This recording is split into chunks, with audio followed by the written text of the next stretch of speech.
Assalamualaikum everyone, and this is Farooq Mirza. And today we are gathered here, and we have joined this live webinar regarding the business and technology. That is BT, FBT, which is also called Foundations of Business and Technology. And first of all, can you please tell me that am I audible to you? Can you please hear me? If you can give me some response regarding this.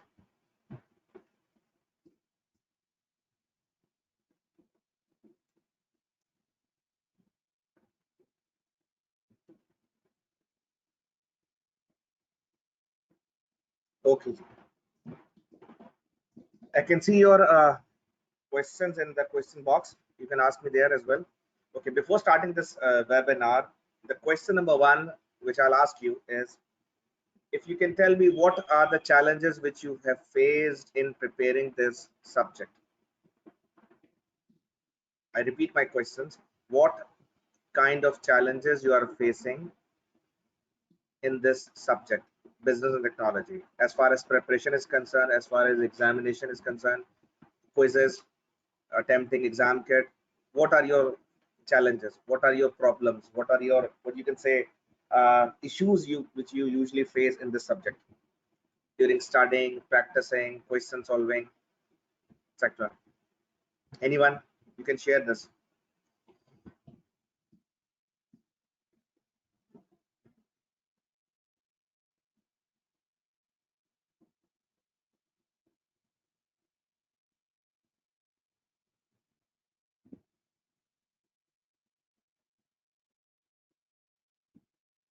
Okay, there is a answer from one student, that is Manisha, and she said the syllabus is very large, so you don't know what is more important compared to the rest of the topics. Because yes, there's a problem in this subject that as far as syllabus is concerned, it's quite big, and it's very difficult for the students to actually make a boundary of studying. So in this session, I'll also add the area, and then can I help you to mark your boundaries, that how long you can. But this is one thing I want to inform you here, that obviously we all know that this is a 15 hours limited session. So obviously we will cover the selected topics in this session, inshallah. Any other challenge which you face? One challenge has been identified by the student, that the syllabus is so much huge and it is very difficult for students to mark out the boundaries for it.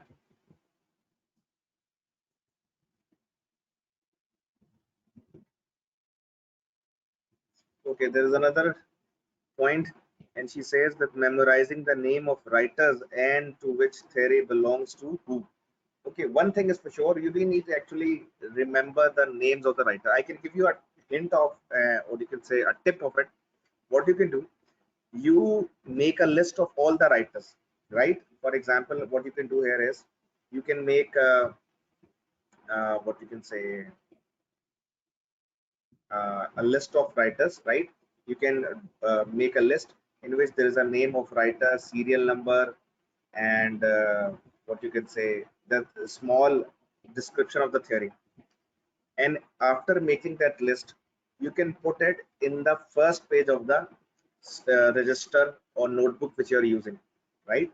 Whenever you open the notebook, whenever you study any subject or any topic, you first read out that list, right?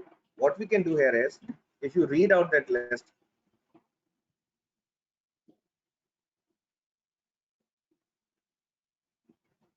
then what will happen, that whenever you go through the subject or that notebook, you keep on reading, and eventually you will remember it. If you force your mind to learn it, obviously you would find it difficult.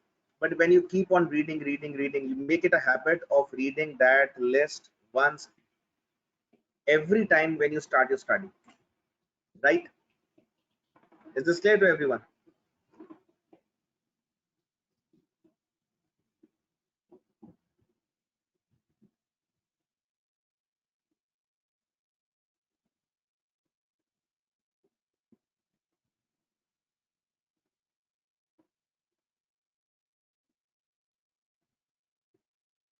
Okay, there is another point raised by the student, and she says some of the questions asked in BPP and Kaplan feel like they are outside the part. You know what happens when a writer writes a book? There are so many things which he adds or she adds what he thinks fit for the syllabus and for the understanding. Sometimes it happens, it feels, but you don't need to worry about it because your target is to achieve the syllabus given by the ACCA, right? Not the book, right? So these both these books are recommended by ACCA, but I don't think so. This should be a problem for you, right? So you can ignore it. There's no problem in it. There's no harm in it. Okay, ji. Moving on. Next, we have.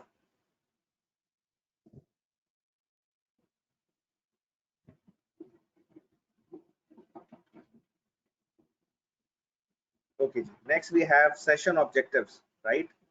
So if we talk about session object, let's see. Just a minute.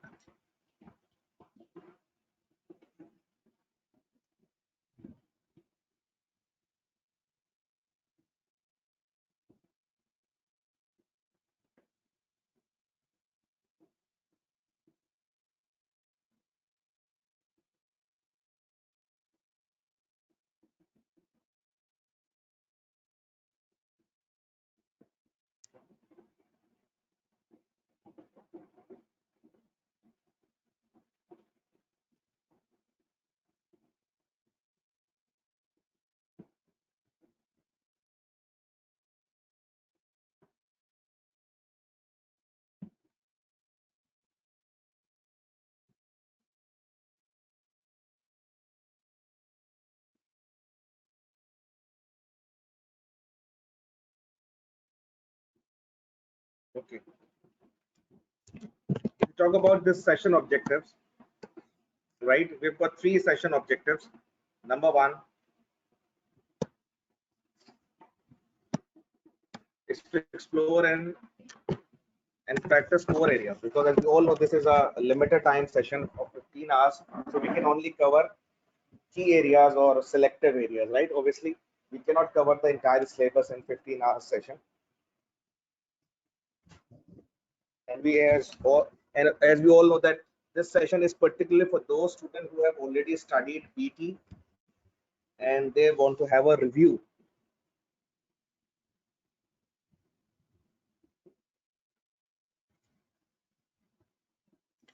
Okay, there's a question from Vakar and he says that Assalamu alaikum sir, I want to attempt F1 in June and how can I practice for this? Can you please? Yes, you can do practice after covering this session which we are now conducting here.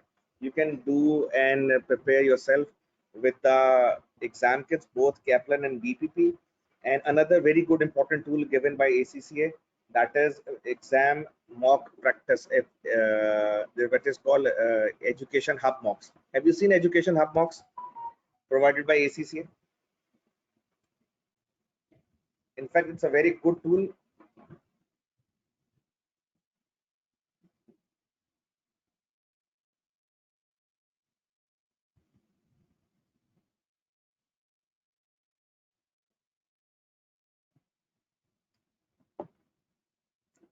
Okay, you have not used it.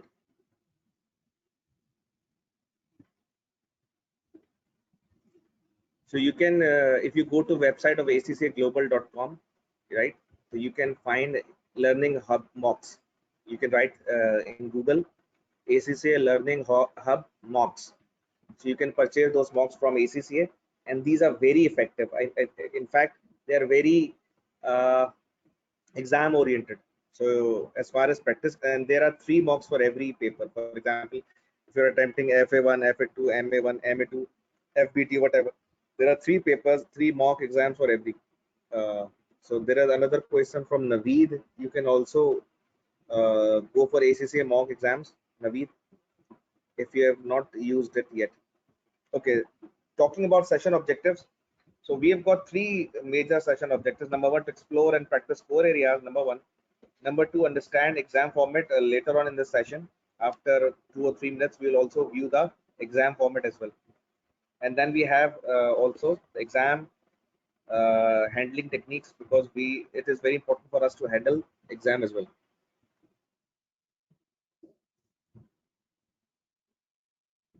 Okay, ji.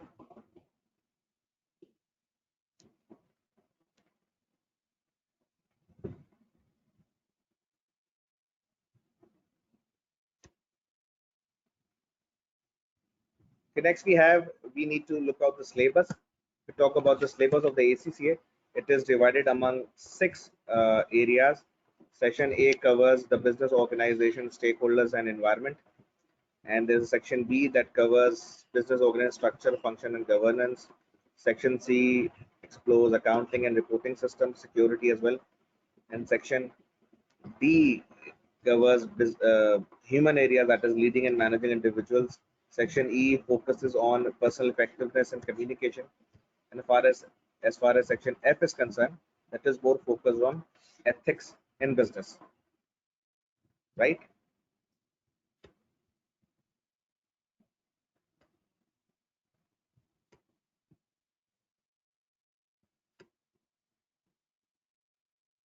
Okay, G, next we need to explore the computer-based exam format, right? And the F for the FIA, and the name of the subject is FBT, Foundation Business Technology, and you will be given 2 hours, 50% passing ratio. As far as exam is concerned, it will have two sections. Section A will have 46 questions, each worth 1 or 2 marks, right? 2 marks contains 4 options, and work mark contain 2 or 3 options. So those MCQs which will contain 1 marks, that will there will be 2 or 3 options. Usually it would be a true false, or it would be an MCQ with 3 options, right?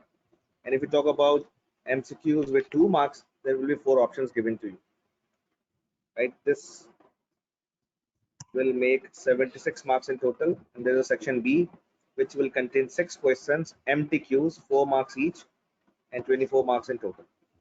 Later on, we'll also explore and practice MTQs as well. Okay. Very important area which we need to cover here is that is exam format, right? Let me open the exam format for you.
Can you see the exam window here?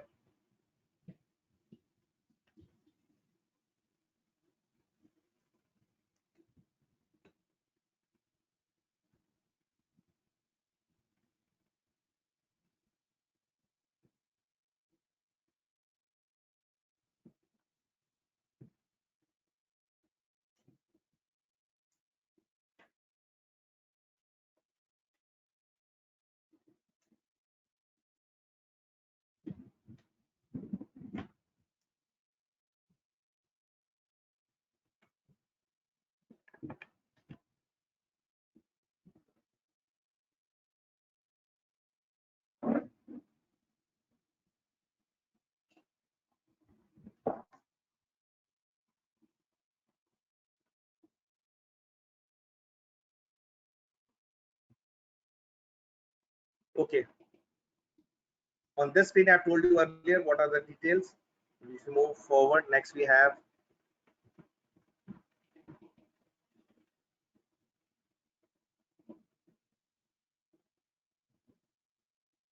okay, this will be the exam window which you will be having, and this shows the section in which you are attempting the question, right? And this is question number 1, and this is the question. Here we are showing time, how much time you have, and this is exam test progress details. If you click it, you'll find the navigation here. You can directly switch to any question. For example, if you want to go directly to question number 4, you can click here, and now here we are on question number 4, right? 13. You can directly jump to section B, that is question number 47.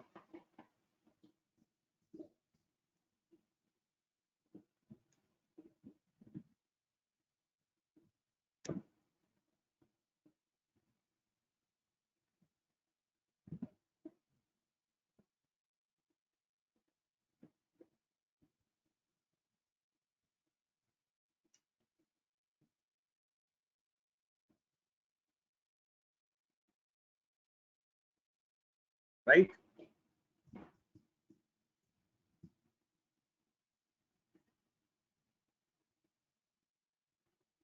Okay, you can also mark any question. For example, if you want to flag any question, this is the flag option.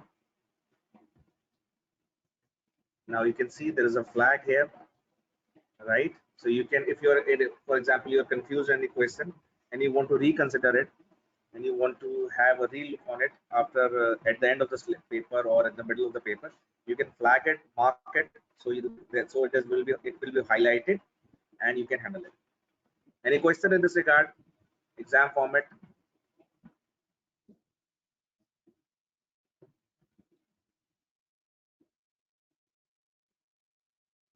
Okay, there's a question from the student, and she's asking the topics which are covered in MTQs. Okay, please keep this in your mind and note it that ACCA has given us the instructions that ACCA will give MTQs from each section, one MTQ from each section. I'll show you this.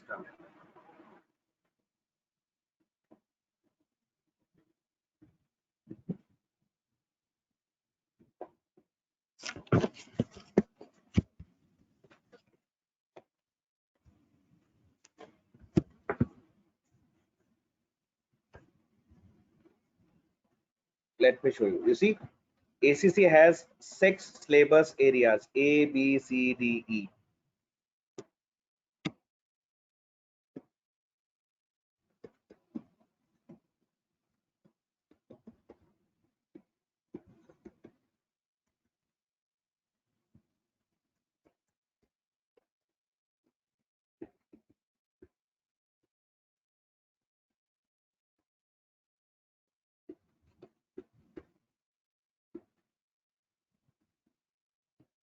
So exam will contain one MTQ from each section. For example, one from here, one from here, one from here, one from here, one from here, one from here. Total 6 MTQs. Is it understandable to you?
Okay, there's a question.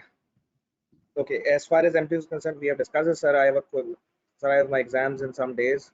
I have already studied the entire syllabus a couple of times and done some mocks as well. Could you please tell me by the end of the video what to concentrate on, and if you could suggest anything to study more specifically? Okay, I'll share it with you. The specific topics which we need to focus more in this FBT by the end of the video. Okay. Okay.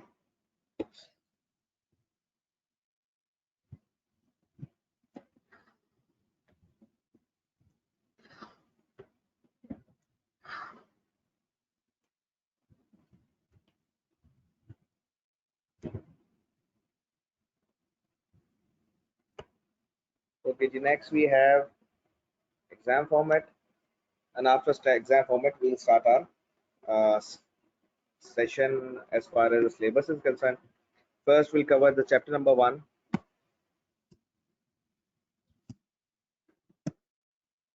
right? And the first chapter we've got here is business organization and stakeholders, right? This is the first chapter of our book as well, if we talk about BPP, right? Okay, what is organization? First, we need to explore what is organization. Like organization, what you can say is a kind of what you can say a platform, right? Which has 4 very important areas, right? Number 1, it's a social arrangement, right? There are so many people from the society, one an accountant, a teacher, a lawyer, a nurse, a receptionist, they all come together on a particular platform that is called an organization. Because what organization gives them chance to show up their skills, right? Organization give them opportunity to show up their skills. And as far as organization is concerned, it should be the need of the society. An effective organization should cater the need of the society. For example, right now I'm sitting in Karachi, and as far as temperature is concerned, let me tell you the exact temperature what we are having here is 33 degree, right? And in this 33 degree, if you're going to sell some sweaters, very good sweaters or jackets, nobody is going to buy from you, even if they are of good quality, even if they are on a reasonable price, even if you conduct a very good marketing, because this is not something which society needs right now, right? So what we need to what we need to focus here is that organization needs to focus on the effectiveness of the organization as far as catering the needs of the people, right? The second point which is very important here is that is organization should have collective goals. For example, as far as collective goal is concerned, we all should work in the same direction. For example, if I ask you a question, very simple social example, if I put up here is, for example, this is a car, right? Don't focus on my drawing skills, right? And one person is pushing it from here, and one person is pushing it from here, and assuming that they both have the same capacity, same force, will it move or not? Will this car move or not?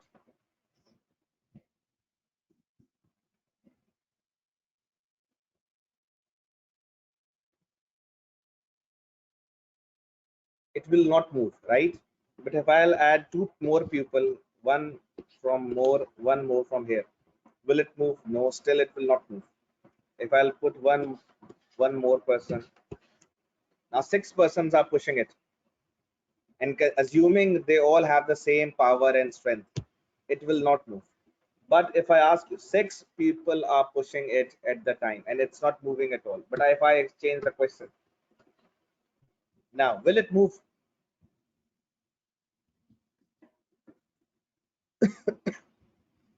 Yes, now it'll start to move.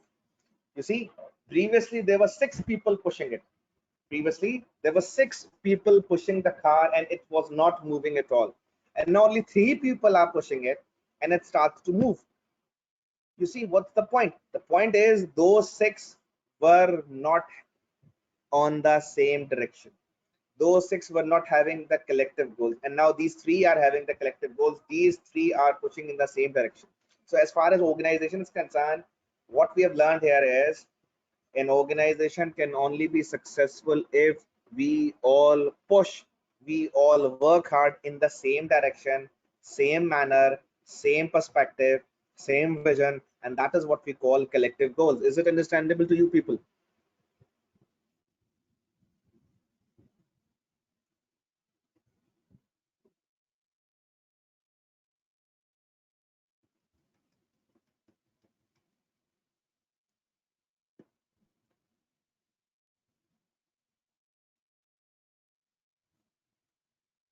Next we have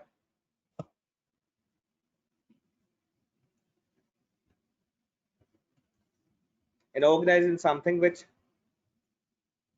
controls its own performance, right? You can say, as far as organization is concerned, there should be a particular rules and regulations defined for everyone. You cannot actually do it that it's my organization, it's my job, whatever I want to do, it's my life. No, no, it's not. Okay, it's your life, but you have to work according to rules and regulations.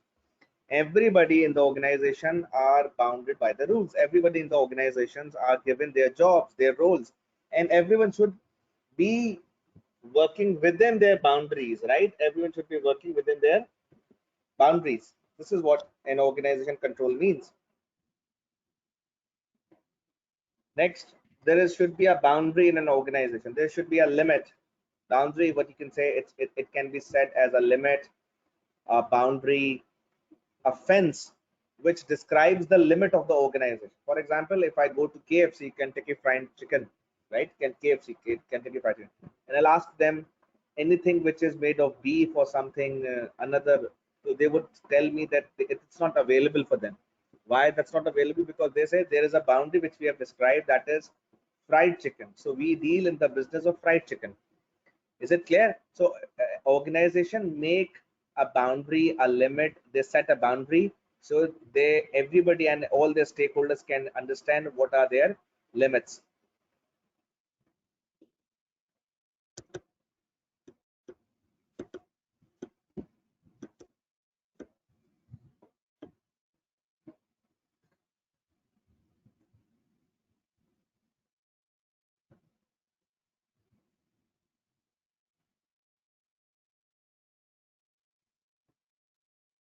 Okay, next we have boundary separating it from its environment. That is a very important point. That is called environment. What is environment? Environment is anything which is outside the organization. For example, if I give you an example here,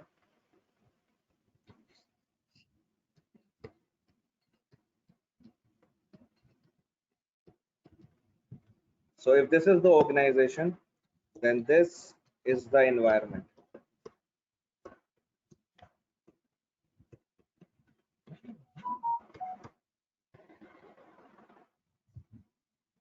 You got this point? Anything which is surrounding the organization is its environment. It contains customers, suppliers, government, agencies, community, all those factors, they are the part of the environment. So anything which is outside and surrounding the organization is called its environment. Is it clear to everyone what is environment?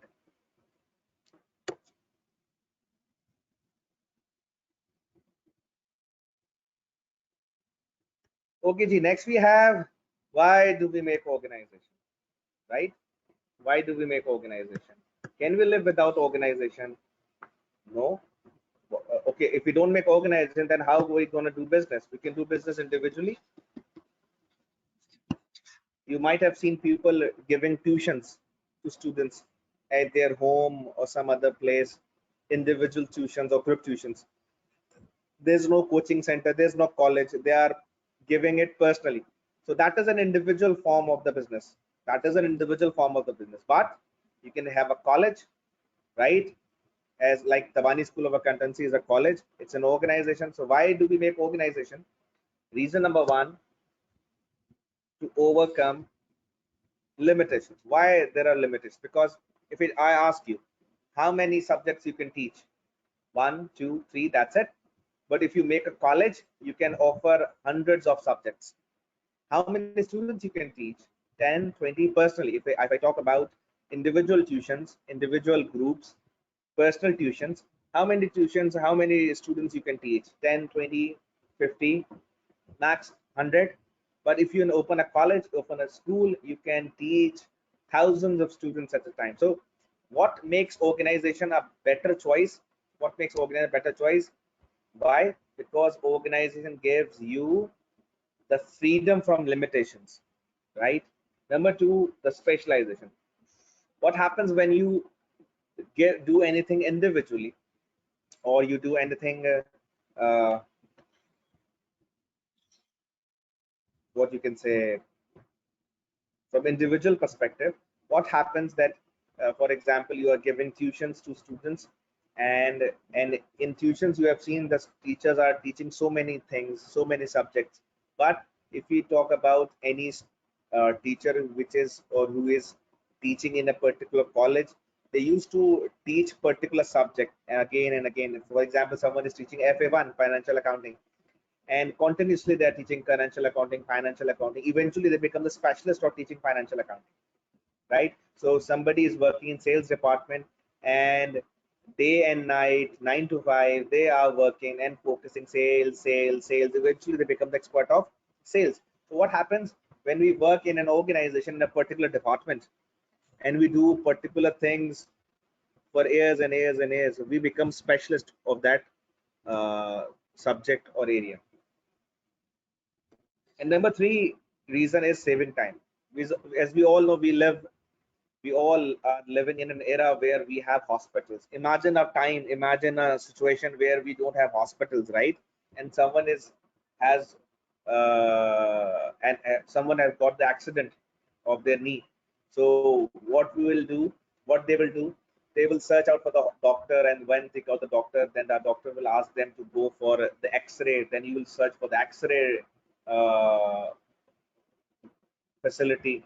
When you will find the X-ray facility, then doctor will ask you to go for the plaster, and you'll start to find the plaster facility,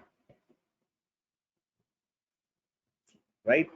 After some time, when you'll have the plaster facility, you might be you might be hungry. You'll look for some food. You'll start to look out for restaurant or something like that. But all these facilities are available right now at under one roof. That is what we call hospital. So actually, it's not just the hospital, it is actually a combination of so many facilities which were available previously individually. What organization has given to you, what hospital has given to you, they have given the all facilities under one roof. Is it understandable to you? Saving time. So now even ATMs are available in hospitals. You don't need to go for bank to go to bank as well. All facilities, operation theater, OPD, canteen, pharmacy, ATM, all facilities are available under one roof, and they that saves the time of the people. That is also called one window operation.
Okay, next we have synergy.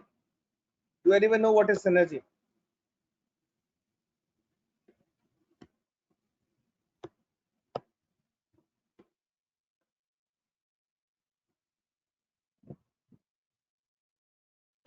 Let me write the definition of the synergy.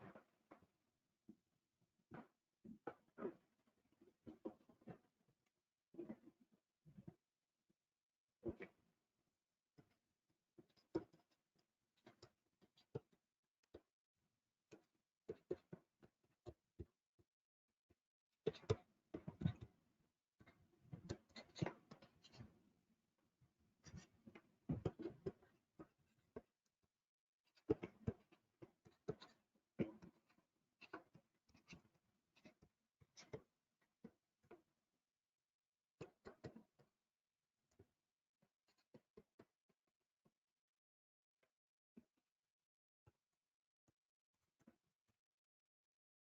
Output from collective efforts will always be greater than output from individual efforts. For example, if we'll put individual efforts and the output from individual efforts, that will always be lesser than the output from collective effort. That's why it's called 2 plus 2 that makes 5, or 1 plus 1 that makes 11.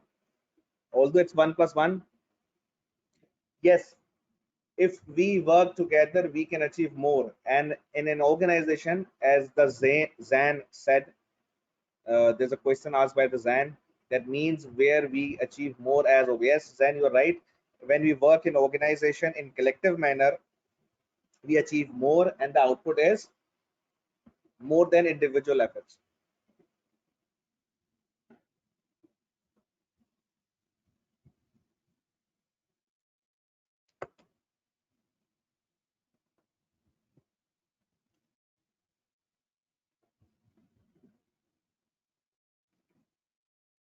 Okay, Ji, next we have,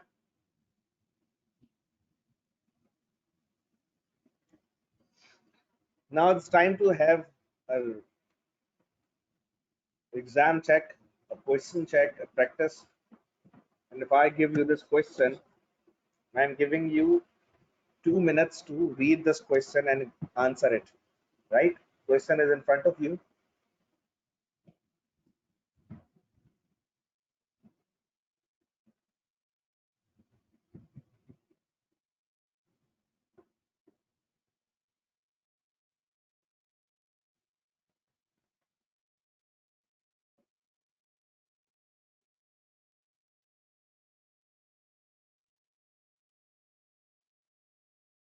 I'm waiting for answer. I'm waiting for answer from all attendees.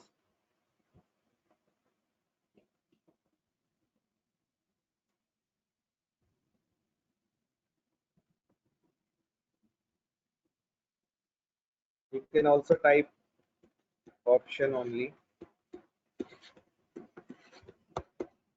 A, B, C, D.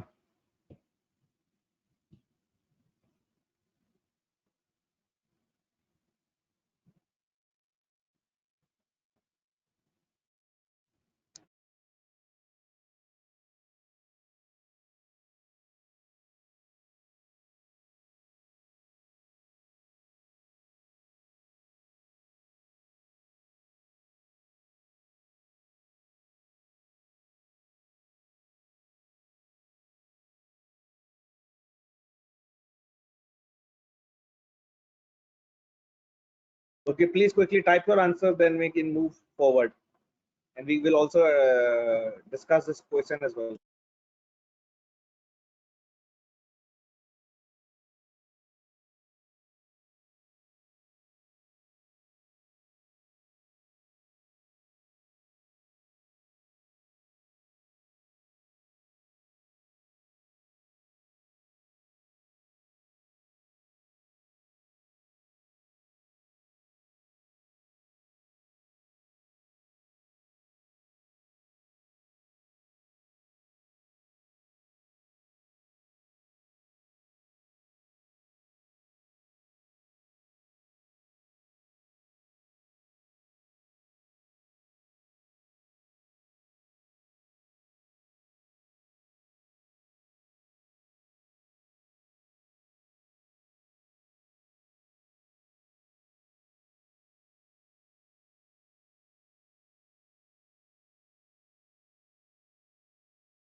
Okay, the question says dash refers to uniformity of views. Uniformity of views, that means everybody is having the same view, same perspective, same ideology of different stakeholders in the organization. All the stakeholders, all the people associated with the organization have the same view.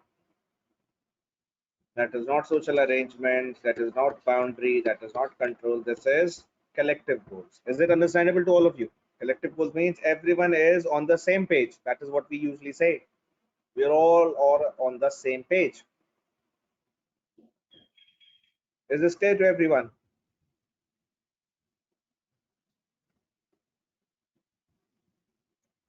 Okay, Ji. Next we have activities performed by an organization. What are the usual activities which usually organizations perform? Number one is agriculture. That is the business of vegetables, fruits, livestock, chicken, goat, and farming and all that stuff. Next, we have raw material extraction. That is a business of extracting raw materials, minerals, coal, salt, gold, oil, gas, extraction from the land. Third one is energy. That's the production of energy. Energy suppliers, electricity suppliers are key examples. Retailing and distributions, like for example, we talk about Walmart. This is one of the biggest retail business of the world, right? That is in the business of retailing, right? We have, and we have Amazon, that is also retailing and distribution organization. Next one is intellectual production. Intellectual production means an organization engaged in producing intellectual products. Intellectual products means those products which does not exist physically. Examples could be software, an app, a music, a video, a post, right? These are intellectual products, and those organization involved in making those software, like software houses, publishing books, right? Publishers, they all are intellectual production. Is it clear to everyone, intellectual production?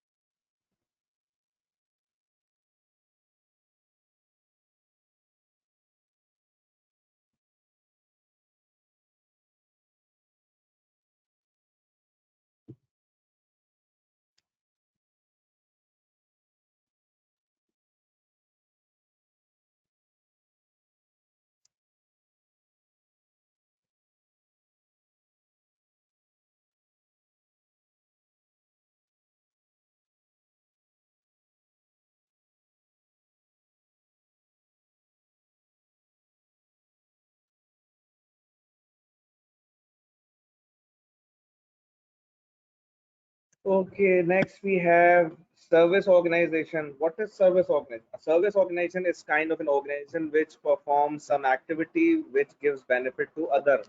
For example, it could be a bank, right?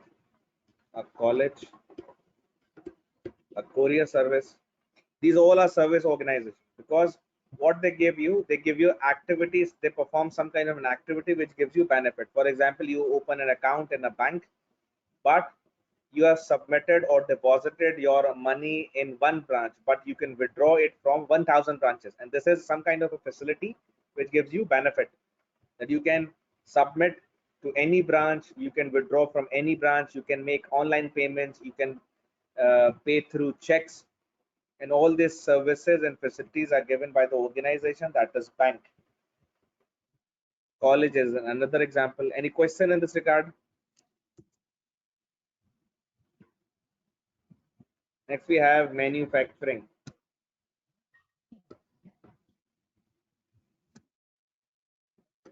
What is manufacturing? Simply we can say this: Manufacturing is something conversion of raw material into finished goods.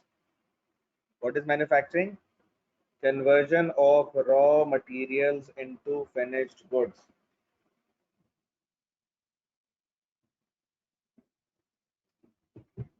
Example could be Honda,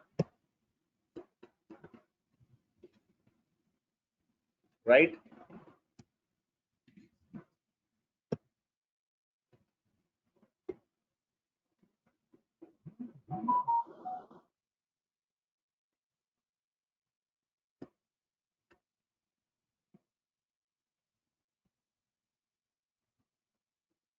Examples could be Honda, Toyota, Mitsubishi, Dolans, or so many organizations.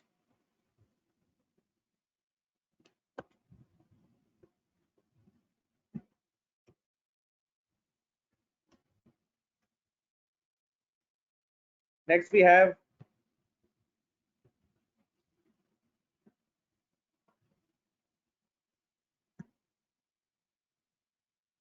profit and not-for-profit organization. What is the difference between profit and non-for-profit? Profit organization have a objective of earning profit. As far as non-profit organization is concerned, they have a sub object of any social service. They do not have the objective of profit, right? Examples could be Honda is a profit-making organization, right? They are not there to offer. They're not there to have some social service or like that. They are profit-making organization. And on the other hand, we've got some non-profit organization like ED, right? It's a non-profit organization, and they have an objective of giving social services to the people.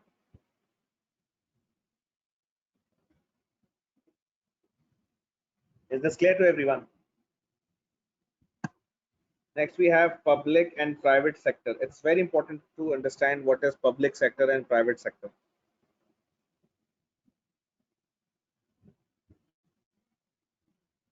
Public sector is something which is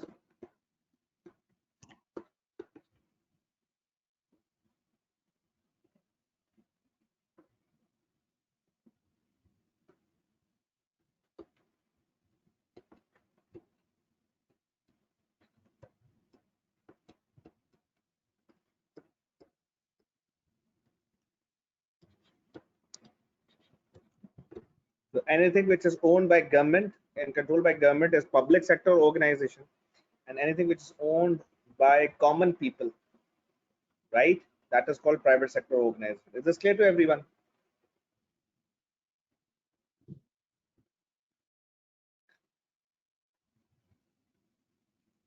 You see, NGO is something different.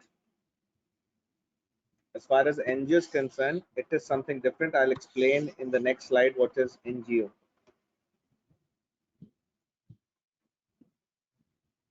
Somebody asked me what is NGO. I'll explain it here. Let me mark it. Okay, right? It will come in. Right? Okay. If you've asked, somebody have asked me what is NGO, let me handle this right now. NGO means non-governmental organizations, right? And there are two qualities they have. Number one, they are from private sector. Number two, they are not for profit. So there are two characteristics in every NGO. There are two characteristics in every NGO. Number one, it is from private sector. Number two, it is not for profit.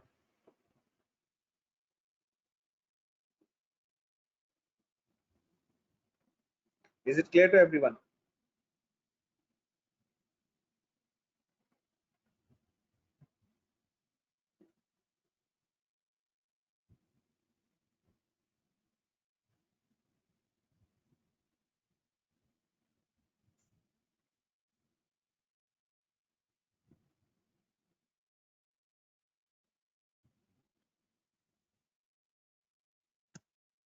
Okay, next topic we've got is limited company. As we all know, there are three forms of business. You all know that is there are three forms of business. Number one, sole proprietor. Number two, partnership. Number three, limited company. We can write over here as well.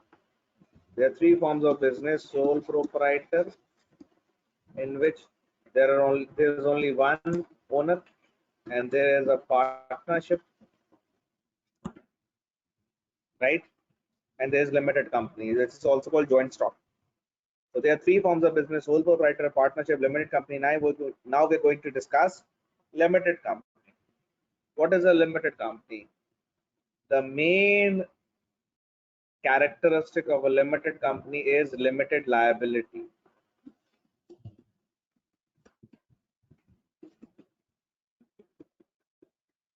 What is limited liability? For example, we've got two organizations. One is ordinary partnership. Second one is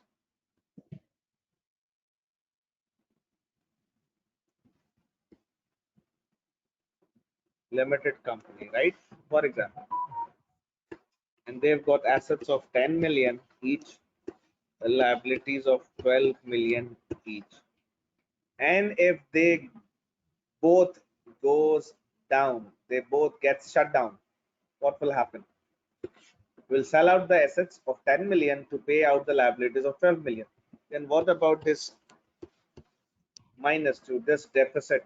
What about this deficit? As far as ordinary partnership is concerned, this minus 2 or the deficit of 2 million will be covered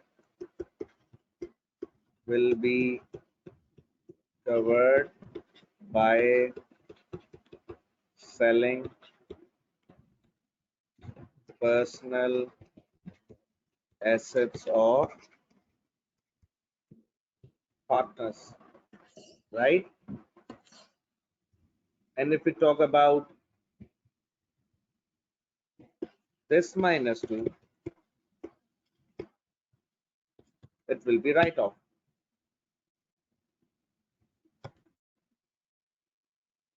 Write off in the sense that the liability of this minus 2 will not be paid to the creditors, because this is what we call a limited liability, right? And this minus 2 of ordinary partnership, if we talk about ordinary partnership, this minus 2 deficit of 2 million will be covered by selling the personal asset, the personal mobile, the personal plot, personal house, personal car of partners. Is this understandable to you? Hira has asked what is personal assets means. The personal property of partners. Is this understandable to you, all of you? Okay. One more thing we can do here is, instead of writing the entire yes, you can only write K. K means yes, okay, done, samajh aa gaya, I've understand this. So it would be easier for you to save the typing time, right? So K means okay, done, we can move forward, bravo, whatever you call it. So instead of writing the entire yes, you can only write K as well.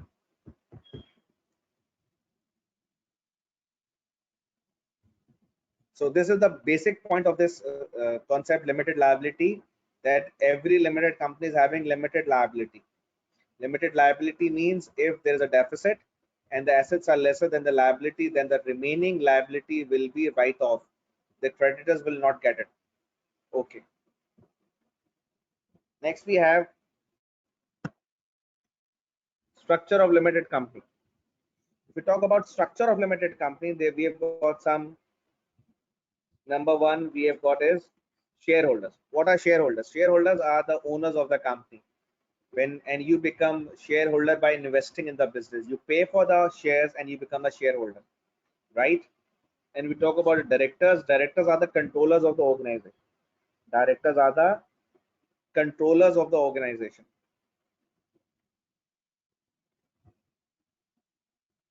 right? And how to become a director? People become director by receiving votes from shareholders. what we do, we gather a general meeting in which we call and invite all shareholders, and then we present them nominees. Nominees means those people who are interested and contesting in the election of directors. Once the nominees are presented, the shareholders will give vote to every nominee, yes or no, right? And that vote will be equivalent to the number of shares they hold. In usual elections, which we say presidential elections or general elections in Pakistan and other countries, usually every person has one vote. But in these votings of company, we usually have one share is equal to one vote. So the more shares you have, the more power of voting you will have. So whenever a nominee, a person who is contesting in election, receives more than 50% of yes from any shareholder, from all shareholders, they become the director. This is how you become a director. Is this clear to everyone? The procedure of becoming a director in a limited company.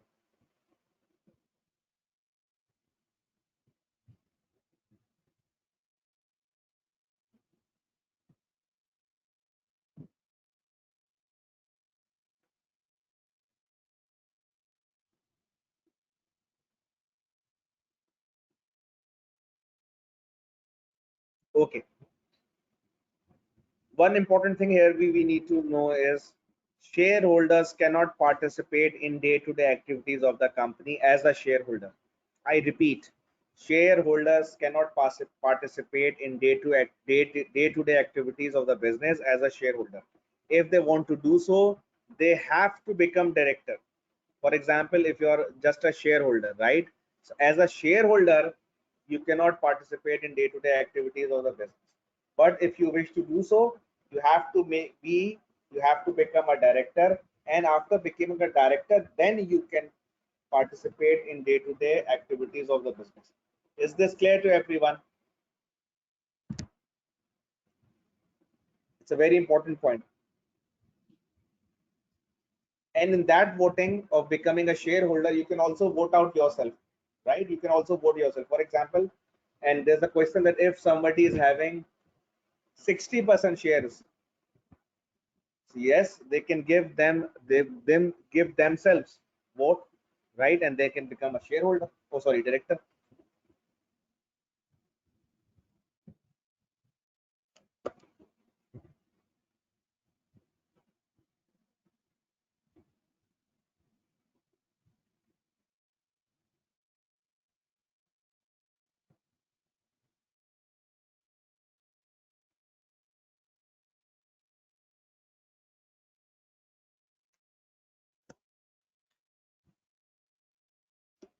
Okay, the next we have, there are two types of directors we have: executive director, non-executive director. Executive directors are those directors which involves, there is a question from Zan, and he's asking, do directors appoint by shareholders because shareholders known as owners? Let me,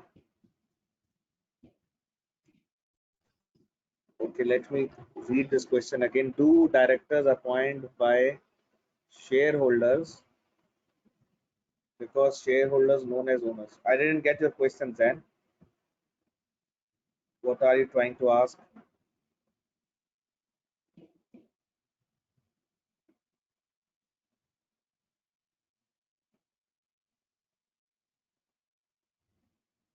Can you please further elaborate your question?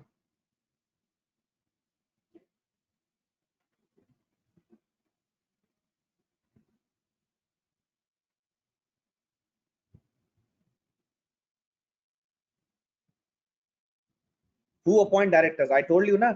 Directors are appointed by shareholders through voting. As I told you earlier, that directors are appointed by shareholders. Shareholders are gathered in a meeting which is called general meeting, where they put to vote the different people who are interested to become directors. So whoever takes 50% plus votings of the directors, of the shareholders, sorry, they become director. So directors are appointed through the voting of shareholders. Directors are appointed through the voting of shareholders. Thank you. Okay, the next we have types of directors. There are two types of directors, executive and non-executive. If we talk about executive director,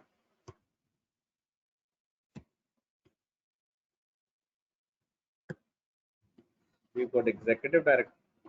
Executive director participate in day-to-day activities, plus they also join in the meetings of BOD. But if you talk about non-executive director, they only participate in meetings. They do not participate in day-to-day activities. So there's a difference between executive and non-executive director. As far as executive directors are concerned, they involve in day-to-day activities as well as meetings of BOD.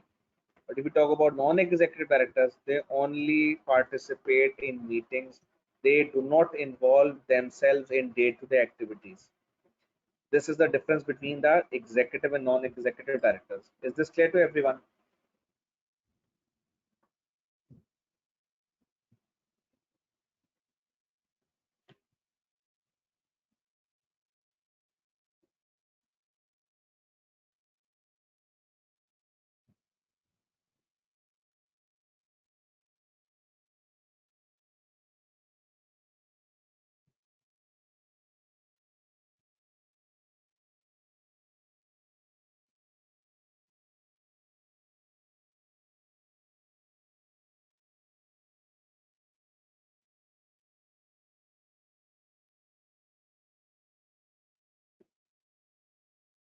Okay, next we have stakeholders, right?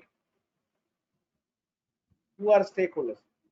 Stakeholders are all those people who are associated with the interest of the organization. All those people whose interest is associated with the organization are called stakeholders. Every person who has an interest in the activities of the organization is called stakeholder. We talk about stakeholder, there are multiple stakeholders an organization can have, right? Usually have. Let's explore them. First, we need to explore there, that is called internal stakeholders. And who are internal stakeholders? Employees and managers, because what they're concerned, their salary, their career, right? Their growth, all these things are associated with the organization, right? Moving forward, next we have connected stakeholders. We talk about connected stakeholders. We have got distributors who takes goods from us and sell them to retailers. Then we have shareholders. What are shareholders looking for? They're always looking for dividend and growth of the organization. If we talk about, there are some customers are more interested in having good quality products in reasonable price. So customers have a stake of having continuous service, reasonable price, reasonable quality. That is customers. If we talk about suppliers, suppliers are those people who provide us raw material, right? So whenever we sell more, for example, if we talk of, if we are a furniture company, let's say we are a furniture company, and the more furniture we will sell, the more wood we will purchase from the supplier. So supplier is always praying for us to have more and more sales so that he can have more and more sales to us. Is this clear to everyone?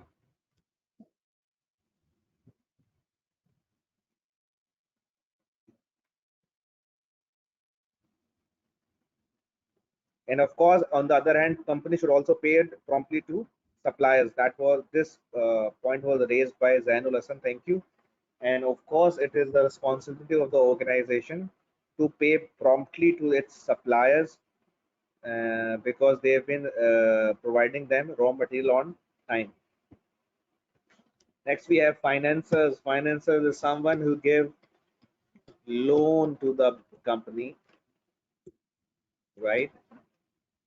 And that is usually a bank.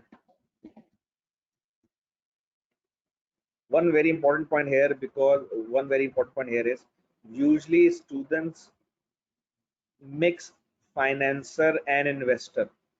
There is a hell difference between financer and investor.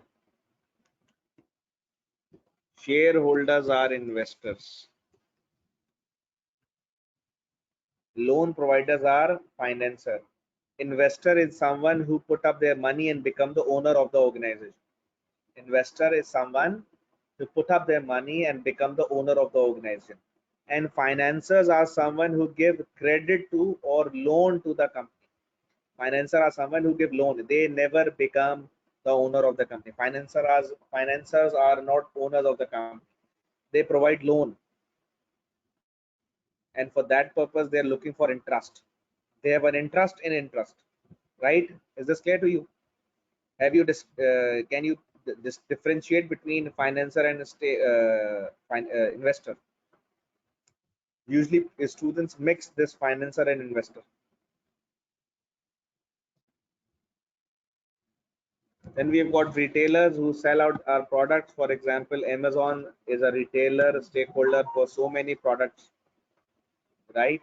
And they are more interested in having more better quality at reasonable price. So it could be so they can sell more and more products.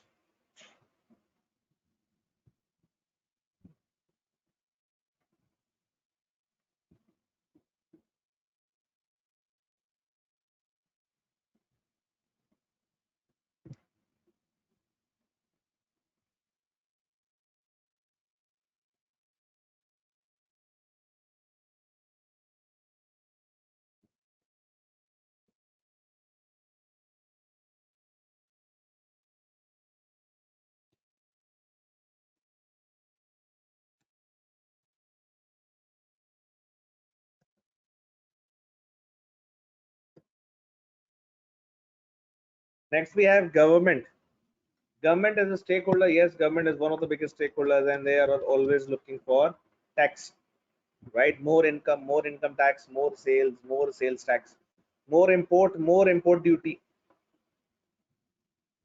And there is another stakeholder, that is press media. They're always looking for some news, some story, because that is some kind of a fuel they're always looking for. So they they can also be a pressure group for you. That is. Next, we have pressure groups, employee unions.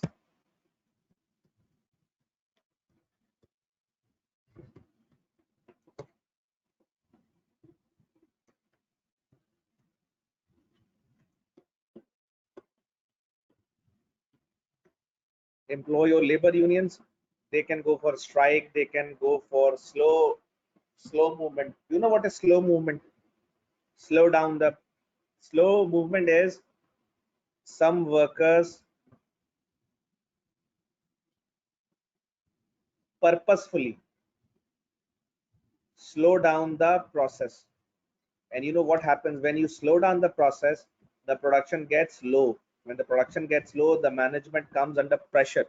And when the management comes under pressure, they can put up their demands. So they actually don't go for strike, they actually go for slow movement. Is this clear to everyone? Strike is completely halt down or shut down the process. If you completely shut down the process, stop the work, that is called strike. But sometimes they don't go for strike, they go for slow movement. This is also a method of putting up pressure on the management. Is this clear to everyone?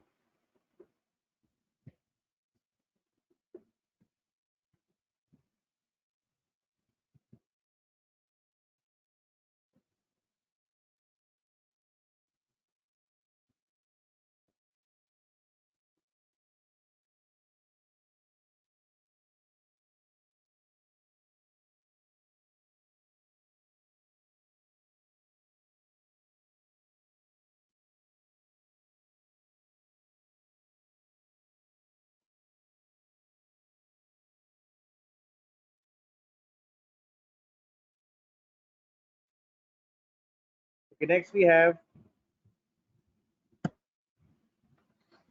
local communities. Local communities are the people living in and surrounded by any organization. For example, there is a factory and there are some residents living over there, and those residents have made a local community for the protection of the environment and something like that. So these are the local communities, and you need to look out their requirement as well, because they would not be liking pollution or traffic or something like that. And then we have professional bodies, for example, ACCA, right? When, for example, you are an organization and you have a stakeholder that is ACCA, because ACCA always works for the betterment of ethical values, professional values, and the ethical behavior of their members. And of course, as an organization, there will be some members of ACCA working in your organization, and ACCA will always help you out to have better ethical values as far as accountancy is concerned. So they are also stakeholders of the organization.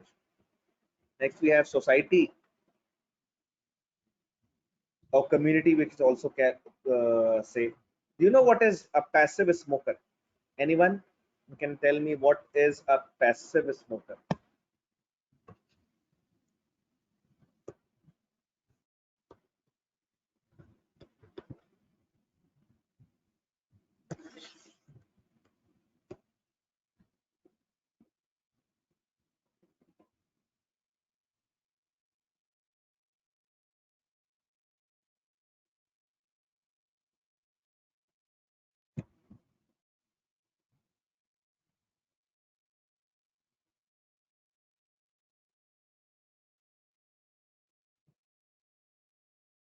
Passive smokers are those people which are in the surrounding of active smoker. For example, someone is smoking.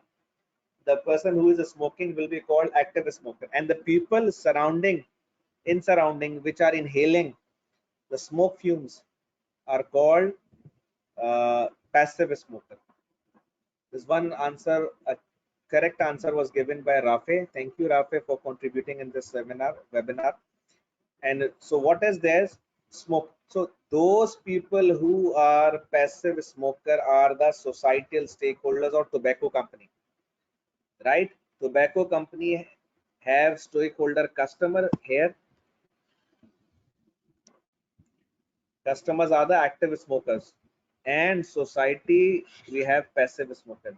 Now, have you distinguished between customers and society? Those people who are using that products, cigarette of that tobacco company are customers of the tobacco company, and those people sitting around that active smoker, that customer, are called passive smoker, societal stakeholders. Is this clear to everyone? Anyone living in the surrounding of a factory and they are being disturbed by the emissions, obviously they are also societal stakeholders.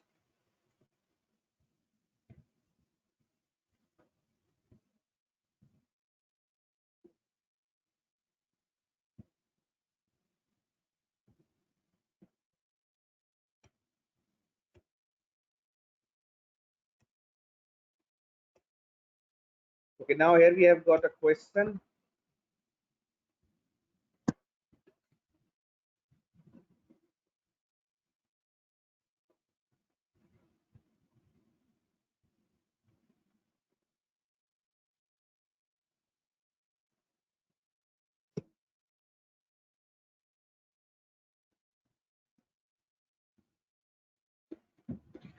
I'm giving you 2 minutes to read this question and answer.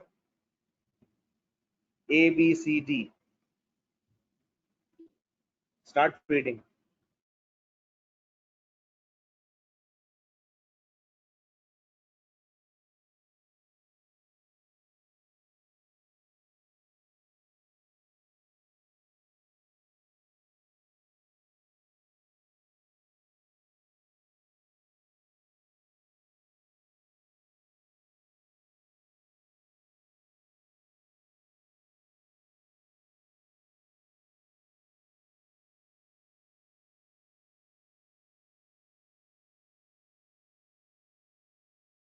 For your help, I'm also showing the previous slide so you can read out previous slide again.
Okay, Ji. As far as this fast food chain in New Jersey is concerned, they are trying to categorize their different stakeholders in different categories so the service can be given in a better way. And they want to categorize their different stakeholders. Now they want to identify the connected stakeholders. Connected stakeholders are some stakeholders which are usually connected to organization continuously, its customers and suppliers. Senior management is an internal stakeholder.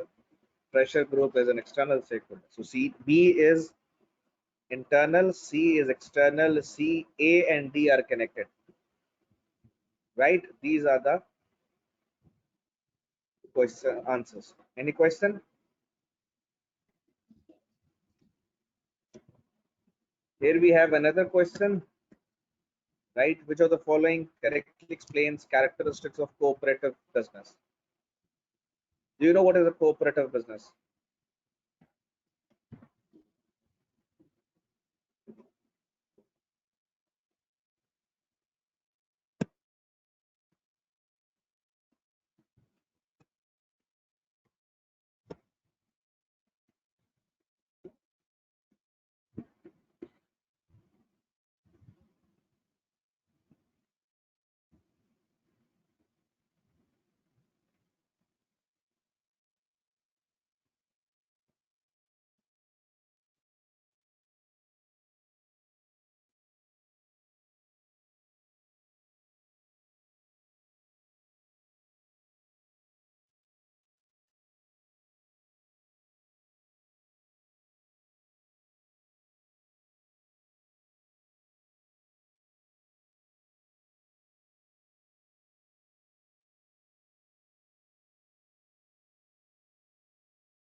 Okay. As far as cooperative business is concerned, the character which completely explains the organization as a cooperative, that is distribution of surplus among owners over cost, because the objective of the cooperative is to serve the benefits of the owners. The owners are the employees and they distribute profit among them, right? Is this clear to everyone?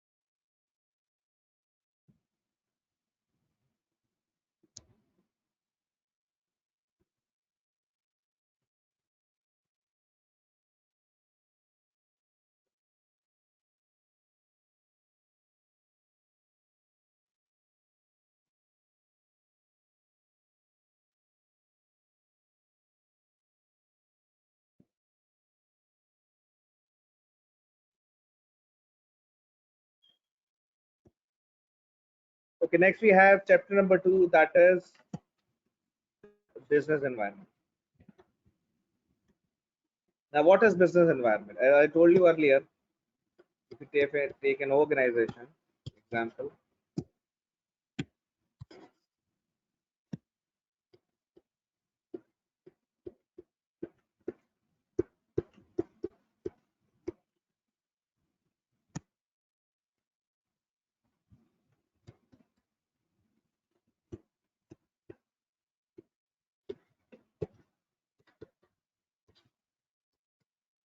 anything which is surrounding the organization is called its environment, right?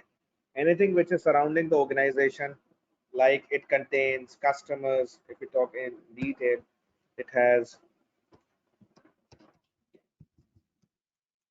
customers, suppliers, government, weather,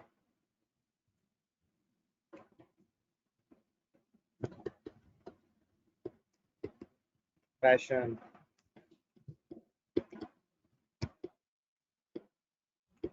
social events.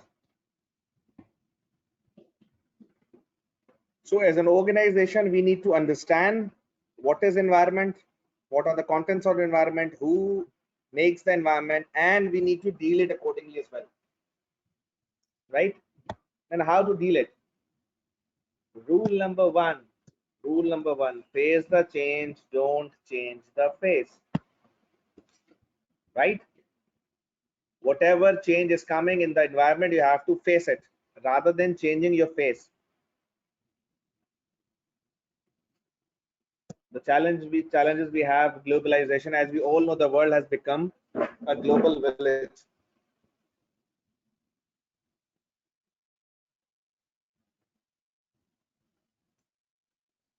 The world has become a global village. It is very easier to travel from one place to another place, from one part to the other part. Uh, 20 years back, it was something, some kind of a luxury to have imported goods. But right now, it is very easy to buy imported goods. There are several options we have, cheap options we have, in budget options we have. So it's very, for example, there are certain websites on which you can log in and you can purchase any product internationally. Examples could be alibaba.com, that is an international website.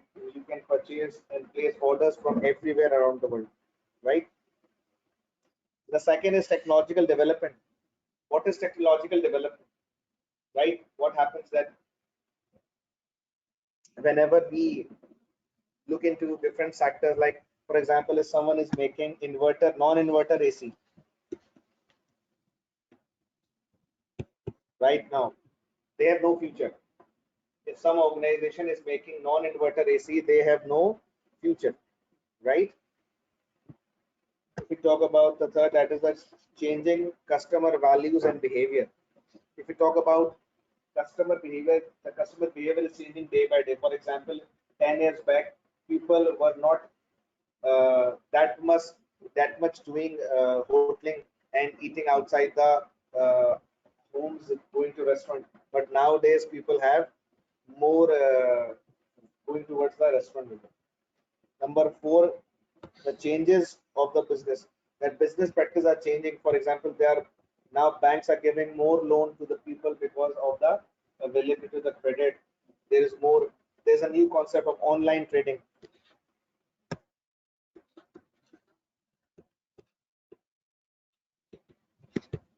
right? So now these days business are focusing more on online trading. Is this clear to you?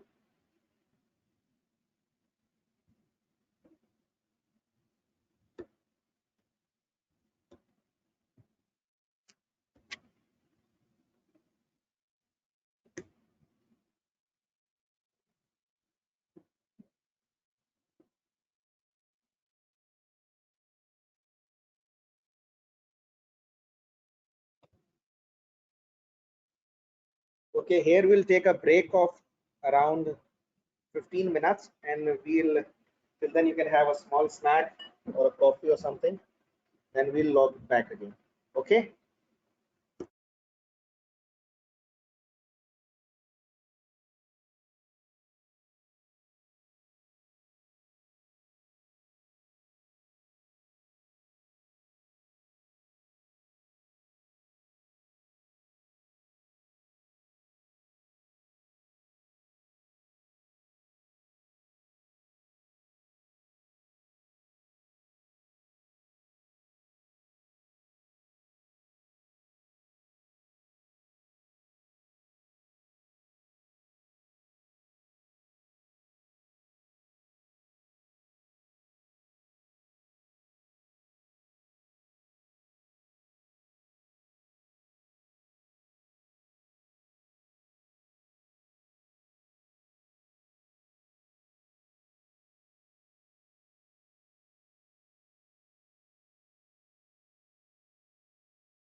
अस्सलाम वालेकुम, आप लोग मेरी आवाज आ रही है? Can you hear me?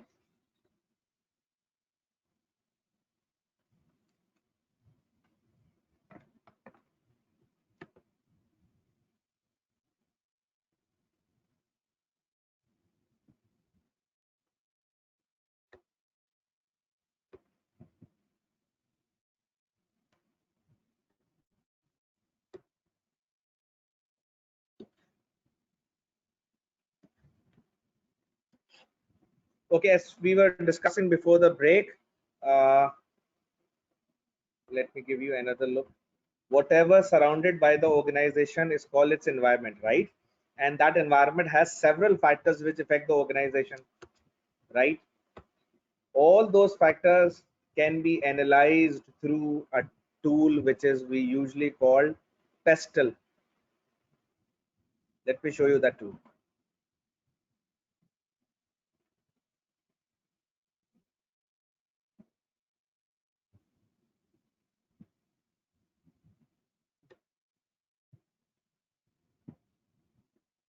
This is what we call pestle analysis: political, economical, social, technological, legal, environment. All those factors in an environment are usually under this six categories. Political, there could be strikes which affect the activities of the organization. For example, you're a factory and there's a strike which will affect the production process of the factory. Then we have got some economic factors. Economic factor contains, let's say, tax. What happens when you increase tax? The cost of the products increases. When the cost increases, the price also increase. The price is increased, demand of that product decreases. So this is how the tax on any product can affect the demand of any product. Is this clear to everyone?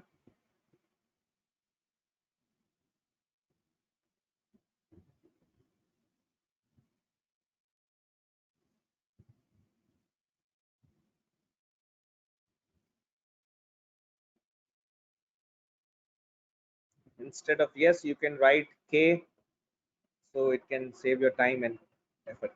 Okay, the next point we have got is social factors. What are social factors? All social factors which affect the organization. It could be Eid, it could be Christmas, right? Could be any social factor, right?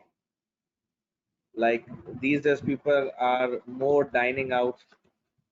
It's a social factor. People have more tendency towards going to restaurant, and that is a social factor.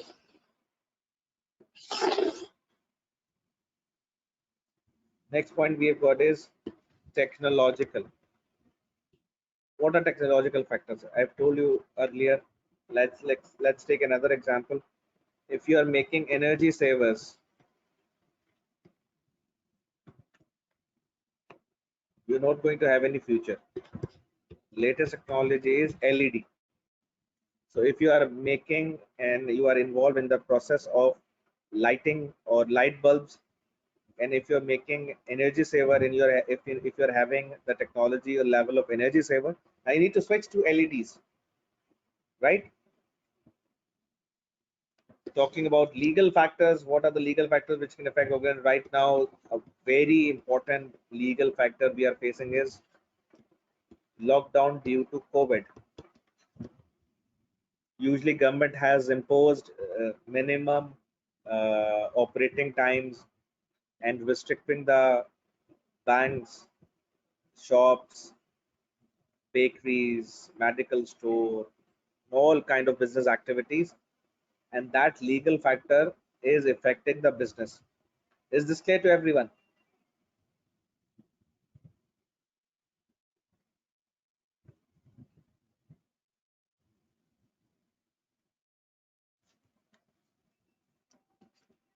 Next, we have environmental factors.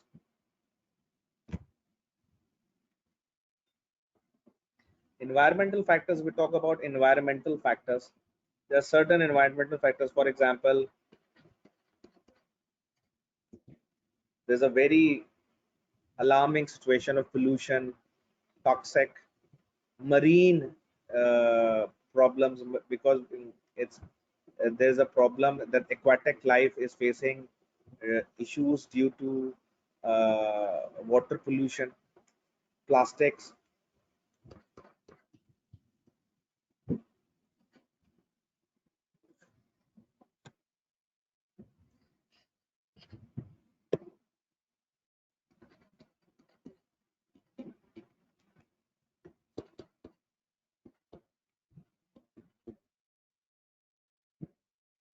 right?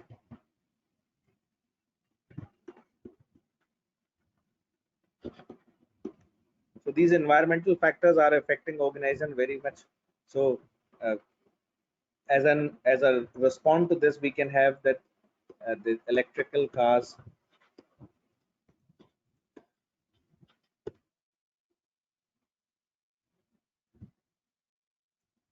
Somebody has asked me the chapter name.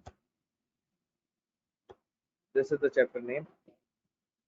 Business organization. Sorry, business environment. Chapter name, business environment. Is this clear to everyone? Pastel.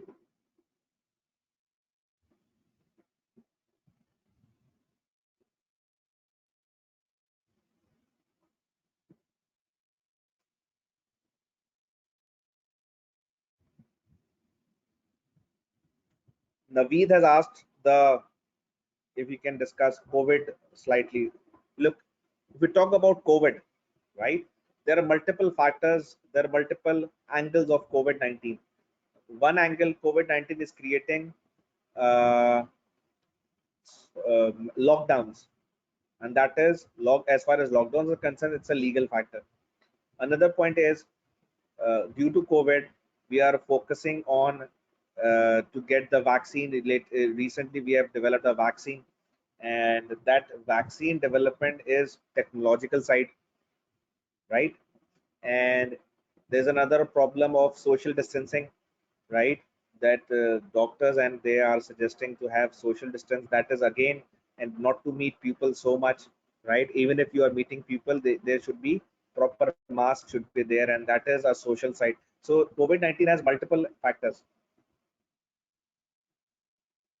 This question was asked by Naveed. Is it clear to Naveed and everyone?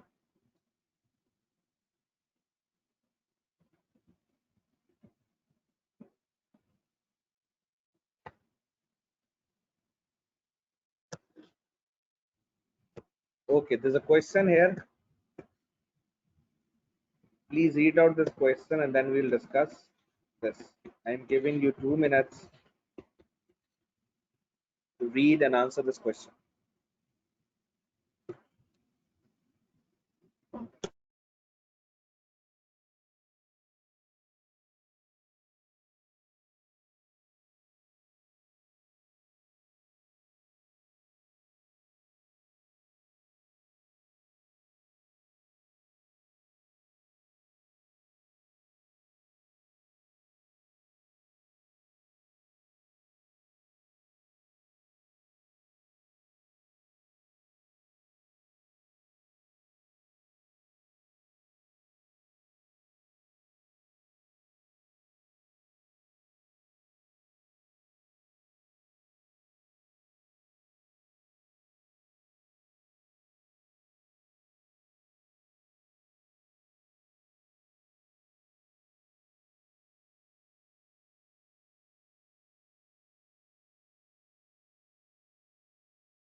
Okay, ji, everybody please answer your option when we'll discuss this question.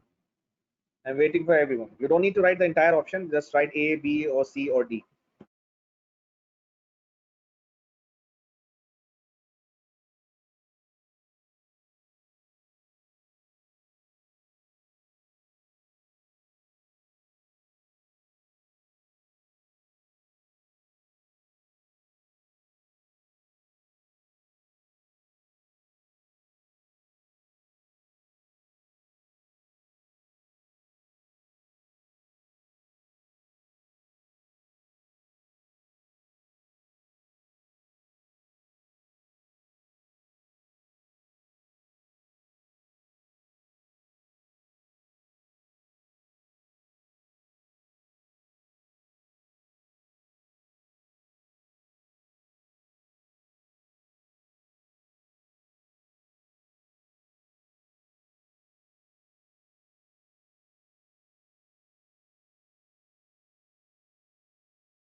Okay, ji, the answer is technology because right now, uh, what is happening that people are working from home because of the coronavirus to stop the spread of the coronavirus, and for that purpose, organizations are using so many softwares like MS Teams,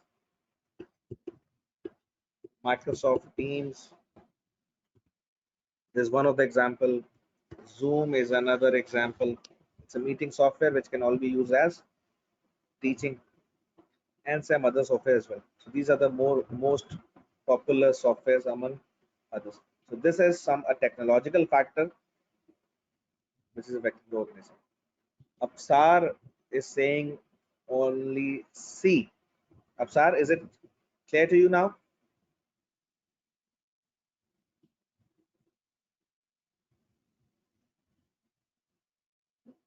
It's a technological factor using different softwares in order to work from home.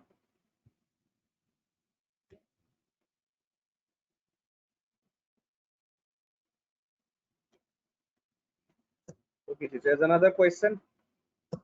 Start reading.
Okay, there's a company Super Private Limited. They're facing the problem of low sales, and that is because of pandemic, because of lockdown. They're having low sales, and that has also caused decreasing purchasing power of customers because usually because of this pandemic, people are having financial issues. Therefore, customers are not having that much financial uh, power or purchasing power which they used to have before pandemic, and this low purchasing power is causing low sales from super premium. And this is not a political factor, not a social factor, not a technological factor. It's an economical factor. Is this clear to everyone?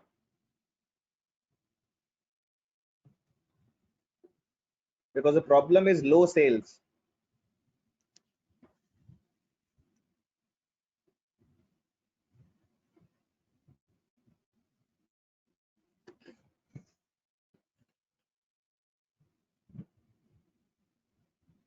You see, the problem with super private limited is low sales, and this low sales is because of low purchasing power.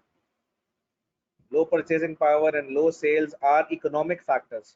People are not having that much money so they can afford, because so many people have lose their job, so many people are having trouble in their business, therefore their income has decreased.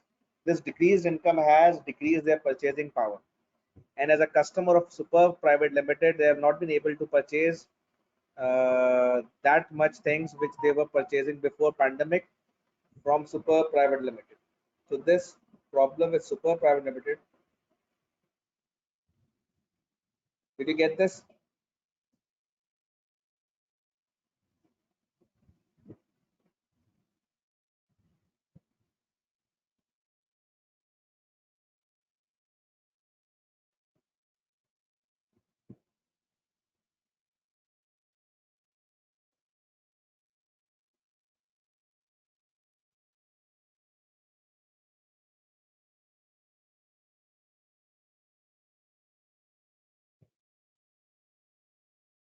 Is this clear?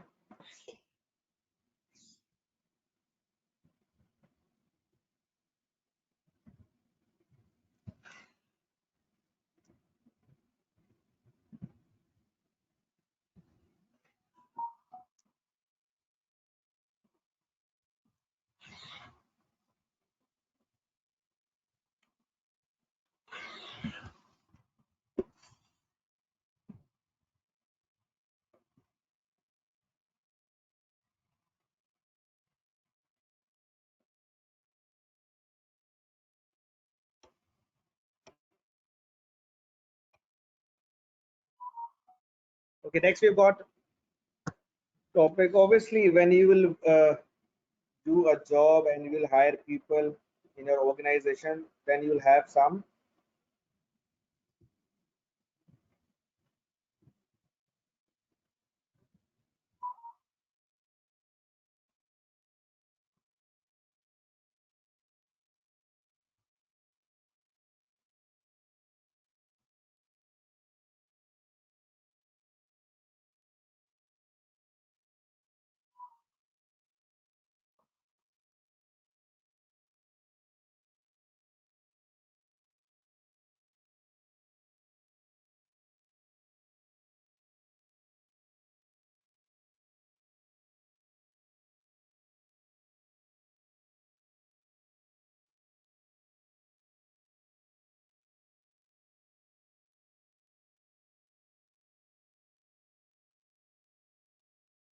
Okay, if you talk about employment, obviously when people do job, they have employment issues, right?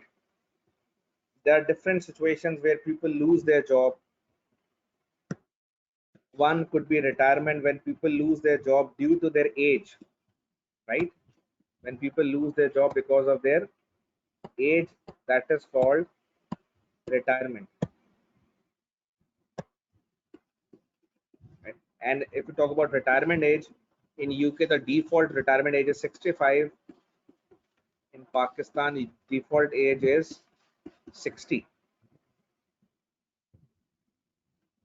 A usual retirement age in UK is 65. It varies with profession to profession, but a usual A normal retirement age is 65 in UK and 60 in Pakistan. Is this clear to everyone?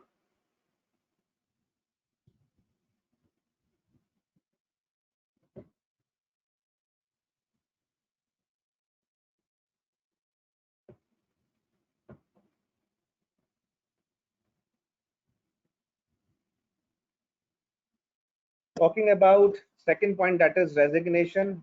If we talk about resignation, when people when people leave their job voluntarily, when people leaves their job voluntarily, that is called resignation.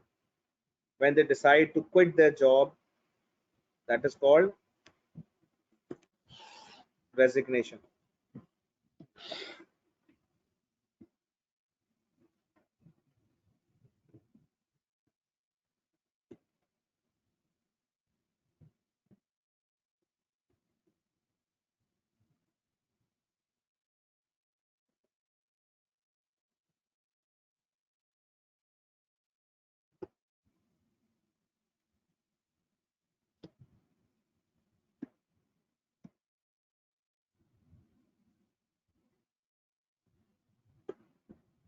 Is this clear to everyone? Then we have dismissal, when an employer removes or employee willingly from the organization. When an employer removes employee, that is called dismissal.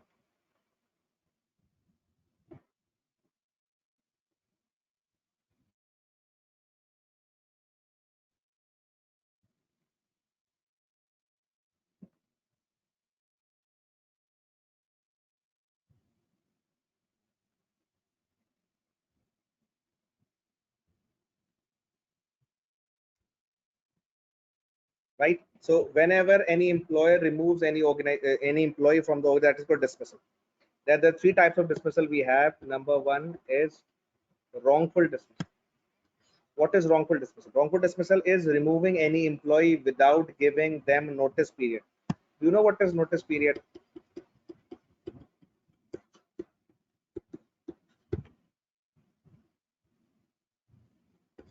For example, notice period means whenever any employee joins any organization, the employee and the employer decides a time period,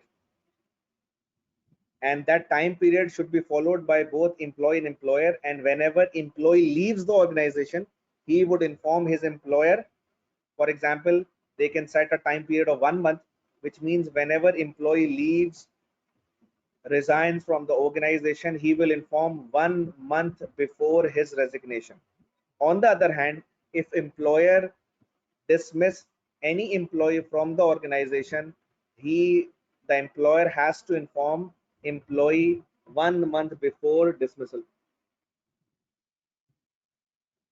That time period is called notice period. Everybody understand what is notice period?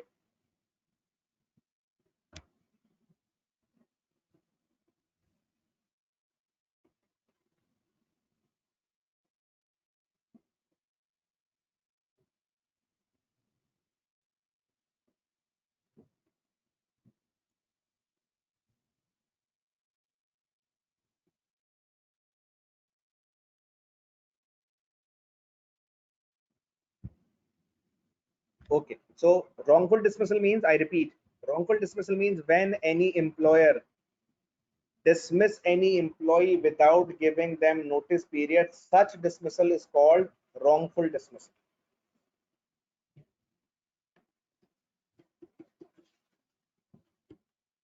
Okay, if we talk about unfair dismissal means when any employer removes employee without giving a proper reason. When any employer removes employee without giving proper reason, such dismissal is called unfair dismissal. Did you get this point? When an employer removes employee without giving proper reason, because the rule is when an employer decides to remove any employee, they should give a proper sound reason. They cannot say, okay, don't come from tomorrow.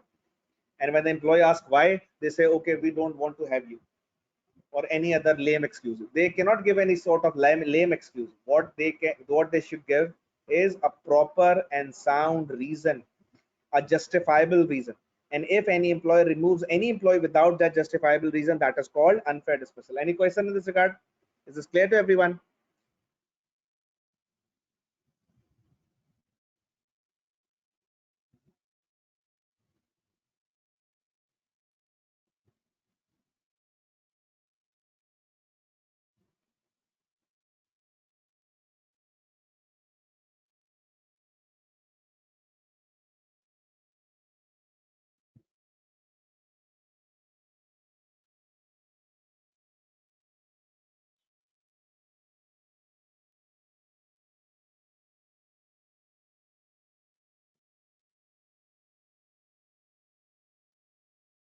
Okay, next we have constructive dismissal. What is constructive dismissal?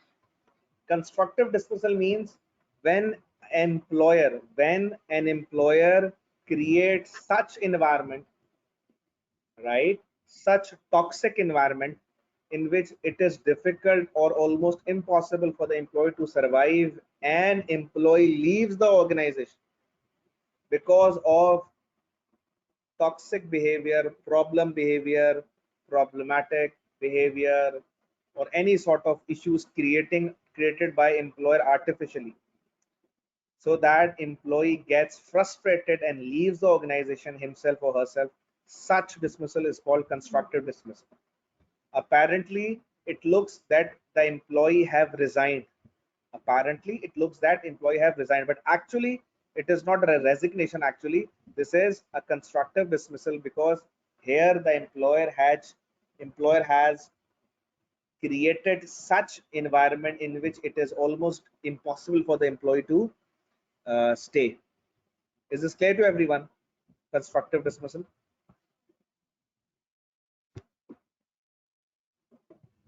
Okay, one more thing.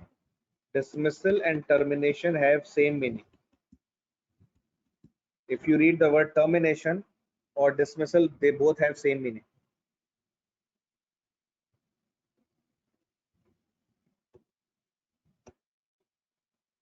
Okay, next we have redundancy.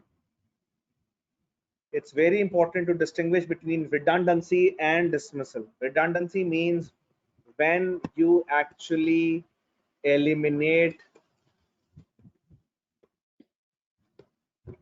that post or department, or the whole organization gets shut down. Such elimination of the post, when you remove the post, actually, for example, if you are a bank and in bank you have 4 cashiers, now you've decided to reduce the number of cashiers from 4 to 3, right? I repeat my words. For example, there is a cashier of there's a bank having 4 cashiers, right? There's a bank having 4 cashiers, and now the bank have decided to reduce the number of cashiers from 4 to 3, right? So what will happen? This is called redundancy, because the bank has reduced the number of cashiers. Previously they were having 4 cashiers, A, B, C, D. Now decided to remove D, and there's no new person instead of D. This is called redundancy. And in termination, what happens? You've got A, B, C, D. You remove D and place E.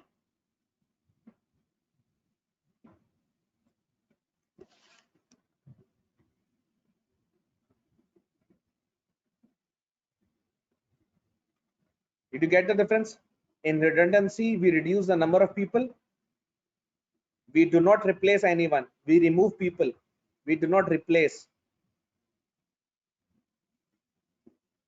We remove people. And in dismissal, we replace. This is the very important difference between redundancy.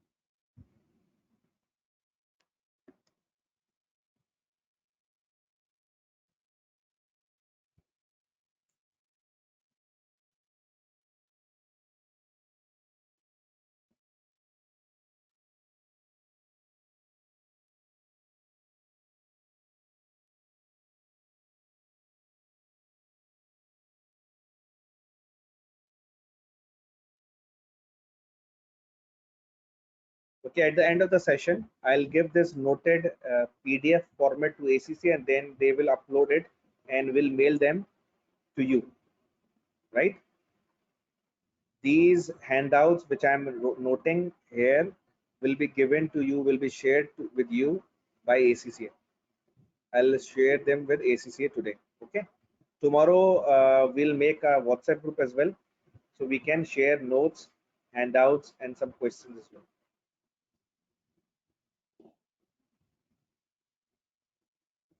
Yusra, can you please elaborate your question? You have just sent a question mark.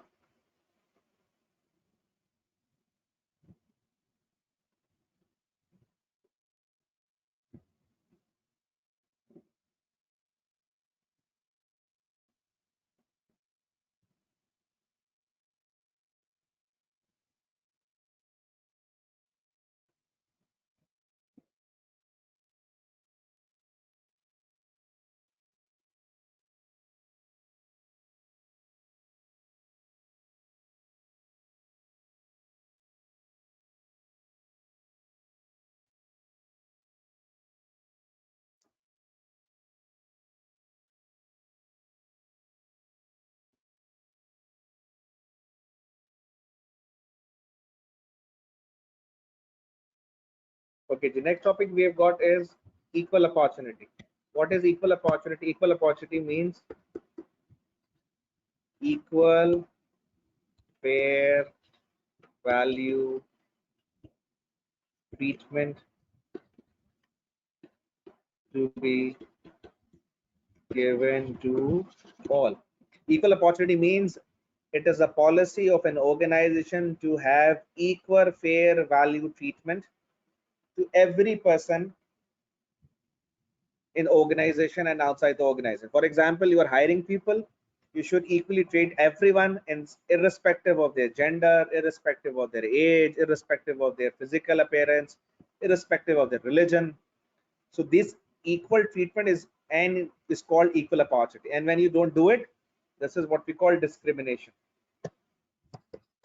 When you don't give equal opportunity, that is called discrimination.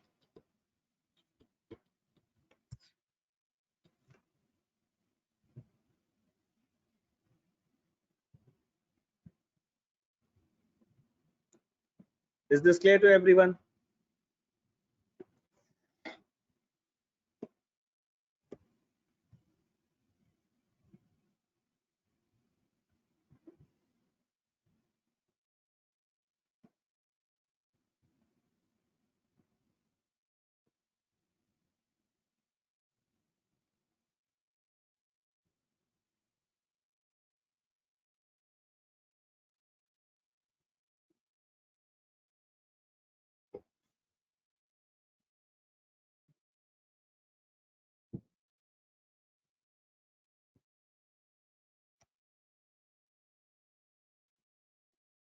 So here we've got the question, right?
Okay, there's a term that refers to removing an employee without giving proper reason.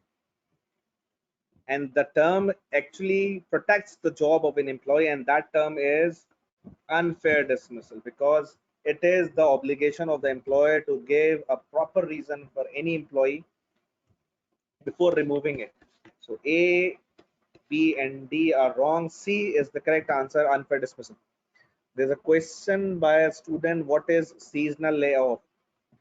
Seasonal layoff is called temporary unemployment.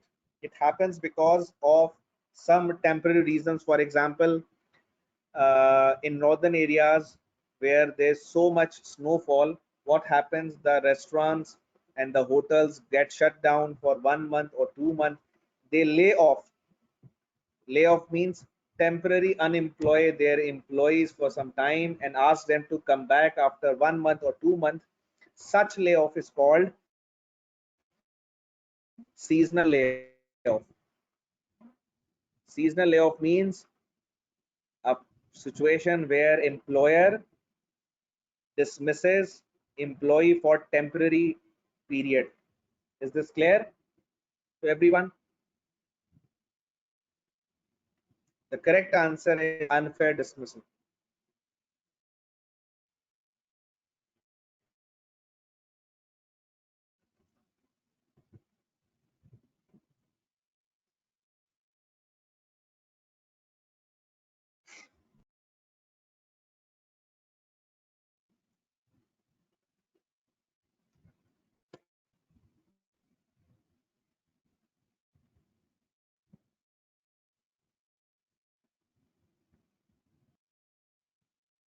Okay, next we have employee health and safety issues.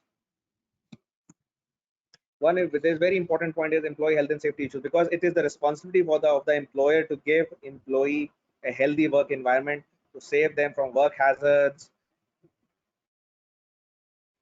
and of course, so as far as employees are concerned, they both have duties, right? Both have duties. For example, employee needs to be of the dangers, employer needs to inform them, especially they need to identify especially those people who are at risk. And this is very important for the employers to identify those employees which are at risk.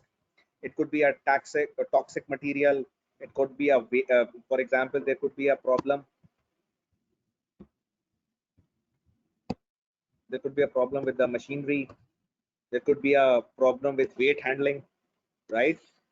There could be a problem with something dropping on the employee, or employee electricity cut, toxic material, right? Or employee can fall down from things. So this is the responsibility of the employer to give a healthy and safe work environment. On the other hand, it is also the responsibility of the employee to take care of themselves, because obviously you need to save yourself first, right? So both employer and employee have the duties to resolve this issue. Next topic we have got is data protection and security. This is a very important topic these days, as the technology is increasing day by day and we are having more and more new challenges uh, which are facing nowadays. Let's look at the first challenge we are right now is facing privacy.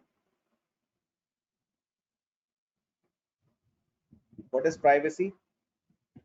Because what are happening, like for example, if you talk about a bank, it is the responsibility of the bank to make sure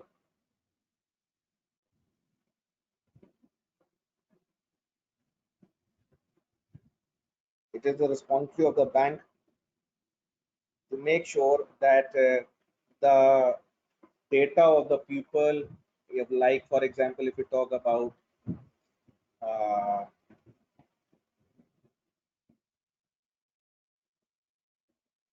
for example, if you are a bank and you are having your account holders, many account holders, so these account holders have a problem of, can have a problem of privacy. It is the responsibility of the bank to make sure their data is not related, or their data is not leaked or shared with anyone. Recently we had witnessed that people were having questions over the privacy policy of WhatsApp, right? Have you noticed that?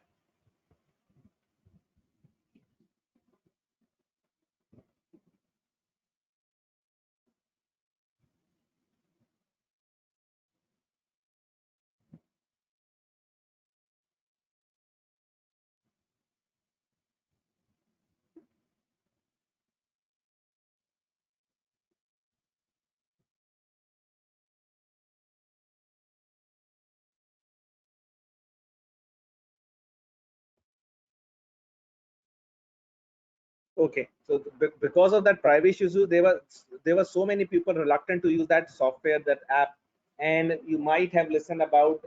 There were so many people who temporarily switched to that was a new social media app. What was it? I'm not remembering that name of that social media website where people. There were so many other new social media apps.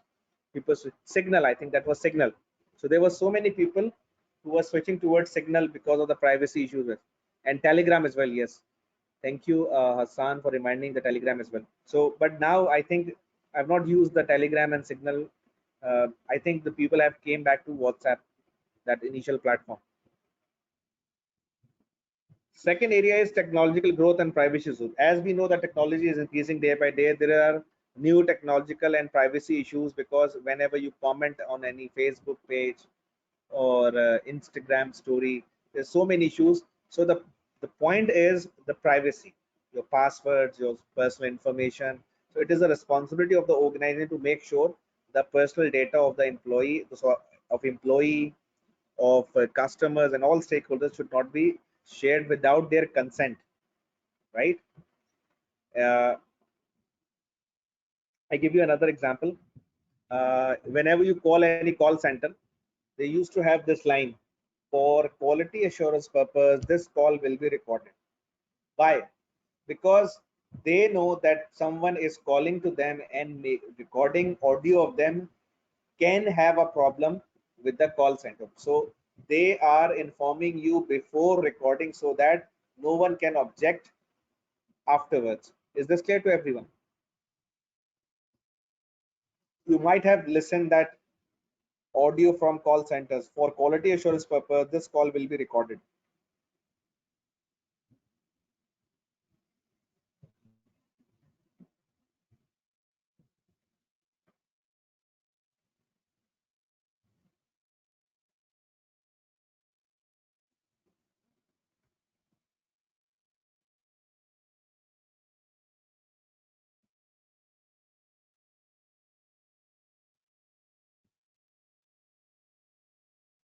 Next we have Data Protection Act. There are three important areas in Data Protection Act: personal data like email address of email and of a customer, data user, the company that is using, for example a bank is using the email address.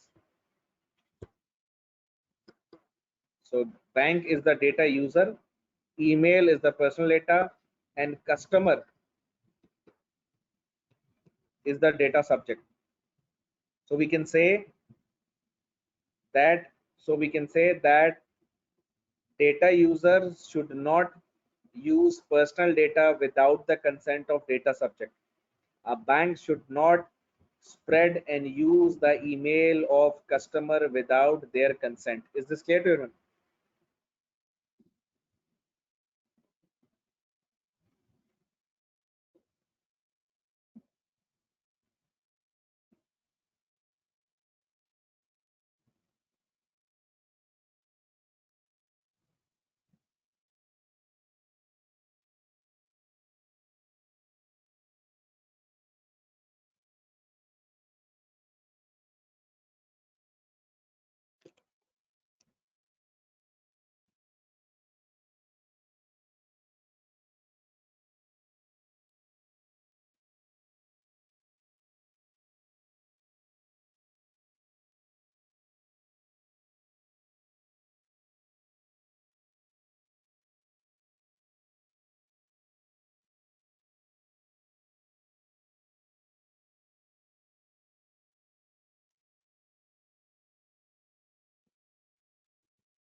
Okay, next we have got a question here.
Okay, ji, there's a grocery store in South Alabama, and the manager supervisor there is concerned regarding the data protection laws, and he's trying to explain different subordinates what is a personal data, what is, and how to save it, etc.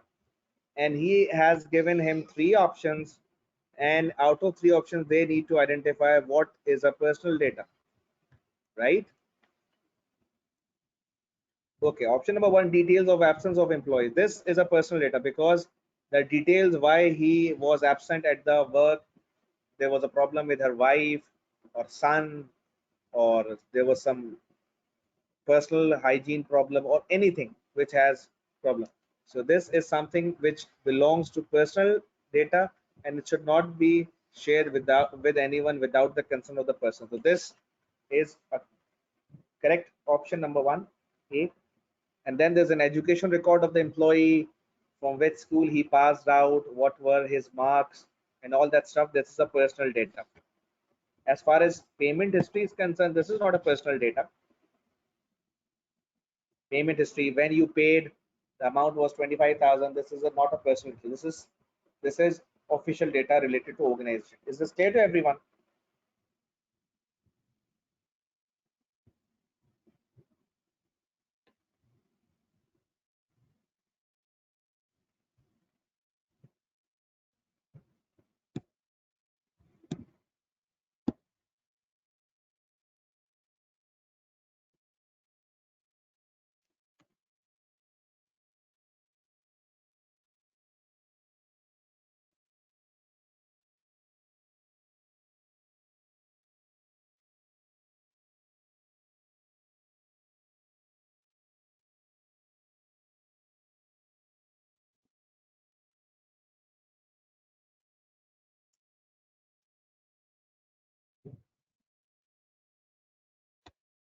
Okay, the next we have We need to understand customer buying patterns. It is very crucial for the organization to understand what their customer is thinking, how they are behaving, what are their priorities, what are their likings and dislikings, right? So as we all know, people are having these days more focusing on the balance of their diet, right?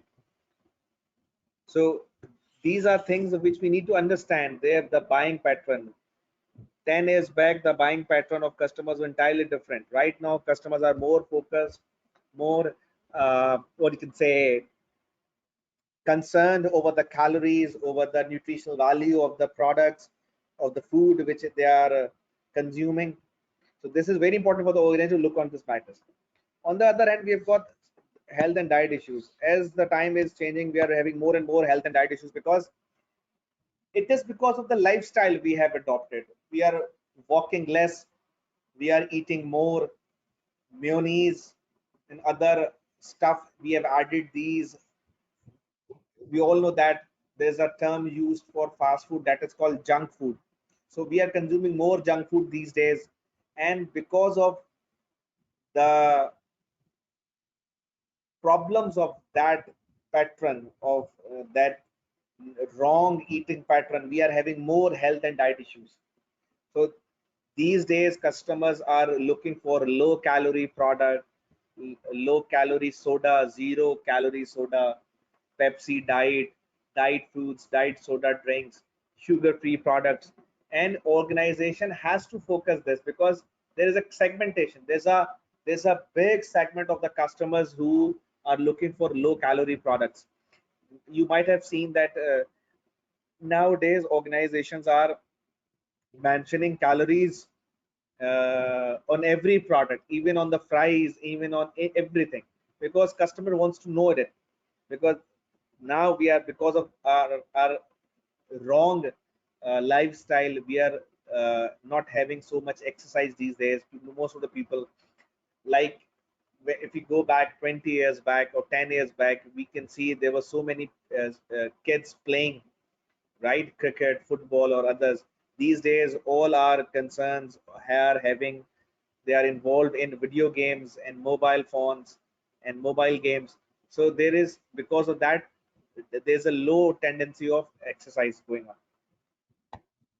Next, we have, of course, the organization needs to look out for environmental sustainability, because it's very important for the organizations to look out for this, because of so much pollution, we are disturbing aquatic life ecosystem. The ecosystem of the entire environment is being disturbed heavily, and that is because of the pollution which we are creating, the plastic junk we are creating. There's one more important areas which we need to focus here is, there is another form of garbage which we are creating these days for the last 1 year, and it is silently, it is increasing day by day. And you know what it is? Anyone?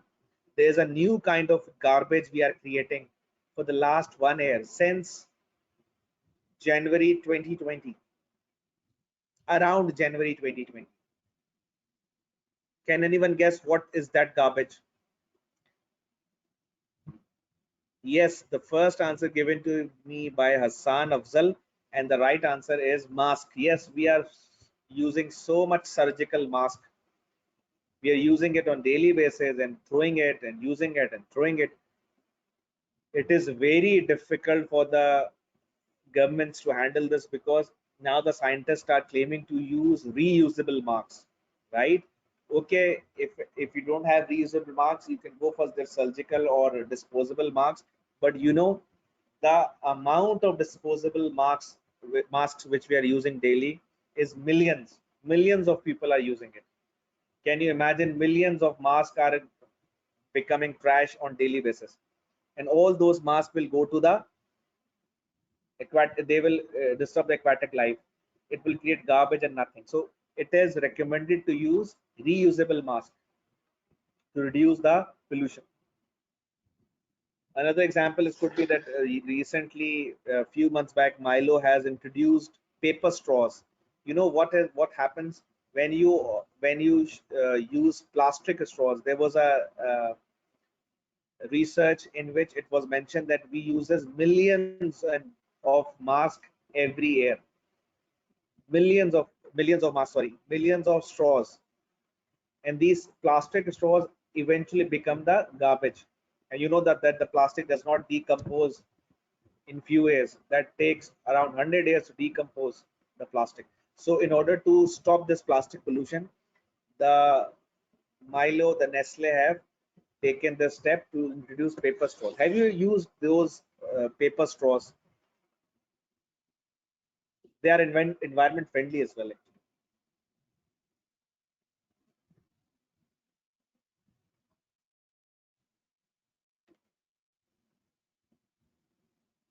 Okay, ji, next we have in-house and outsourcing. What is this in-house and outsourcing? You see, whenever you make any department under your control,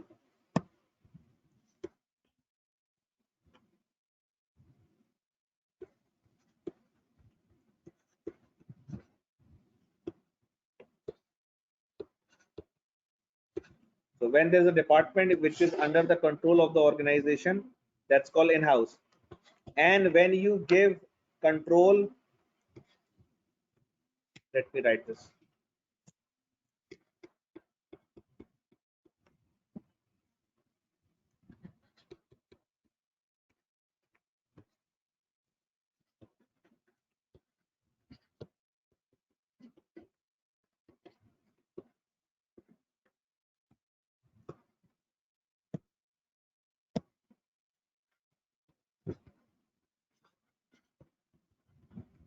So whenever the control is given to someone outside the organization, that is called outsource.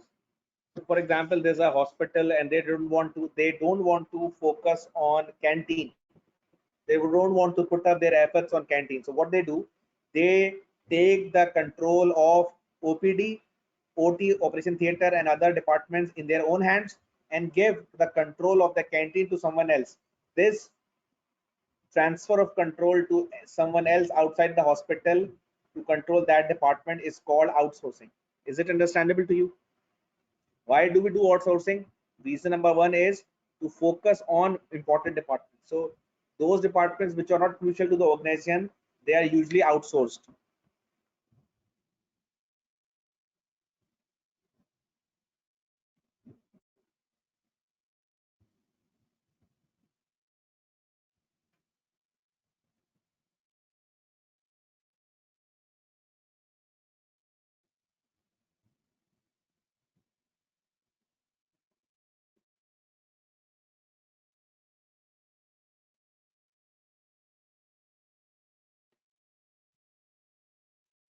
Okay, there is another example given by Zan. I would like to elaborate here. Thank you, Zan, for contributing in this webinar. That what happens, there's so many companies which are usually given task, multinational companies which are in Europe. They are giving a task of production, so many things to the Asian countries because the production cost here in Asia is lesser than Europe. So such outsourcing is also being used by this uh, factors being also used by the companies to reduce their cost. Is this clear to everyone? Because we all know the production cost is pretty much low in Asian countries as compared to European countries. You might have seen different call centers working in Asian countries, in which people are working in Asian countries, but they are working for America and Canada and other European countries. Because the cost of what you can say, the managing call center agent, it's pretty much low in Asia. Next, we have Potter's five forces.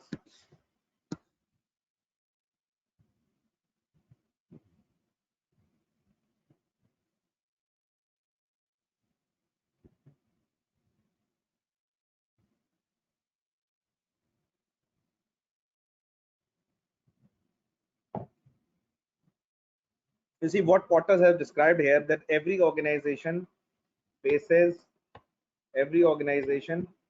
faces, uh, let me check. Every organization faces 5 threats, and every organization should be aware of these 5 threats, because anytime these 5 threats can affect any organization. Threat number one is rivalry among existing competitors. Anytime your existing competitor can affect you through their sales or discount policy or anything. So we need to be aware and diligent, right? With our rivalry among existing competitors. Maybe sometimes what happens that we consider any competitor a small competitor, but that small competitor can get any sort of, what you can say, investment from any bank or something like that, or loan, which can turn them into a giant competitor from a small competitor.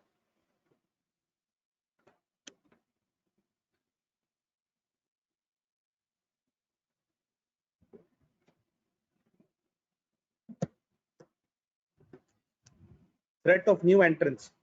These new entrants can be in any uh, organizations, any environment which can create problem for them. For example, if you take example of Pakistan, there was a time when Nestle Milk Pack was the leader of the industry, and then there was a new entrant with the name of Allpers, and it took off all the market share from Nestle Milk Pack.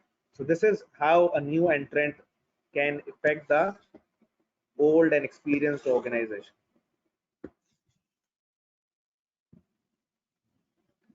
Third area which we need to see is bargaining power of suppliers, because what happens, suppliers are the one who actually provide us raw material. So there could be a possibility that suppliers might have another organization to them which they can sold out their raw material.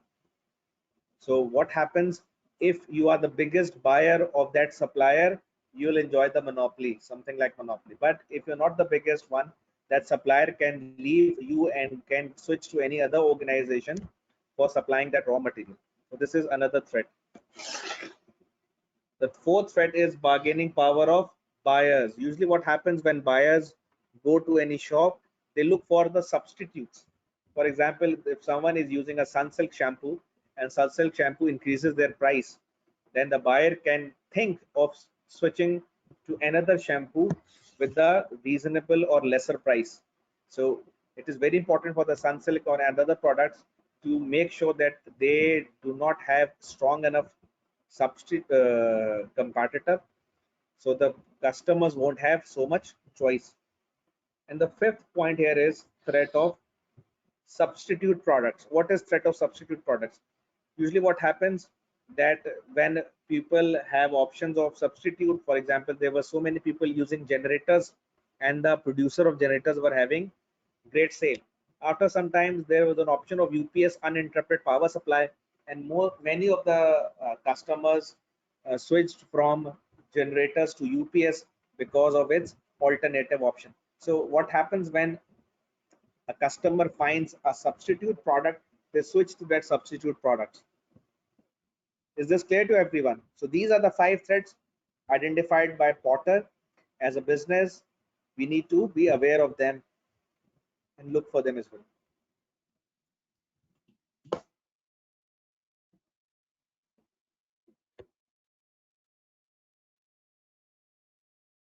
Next topic we've got is value chain, that is also given by Michael Porter.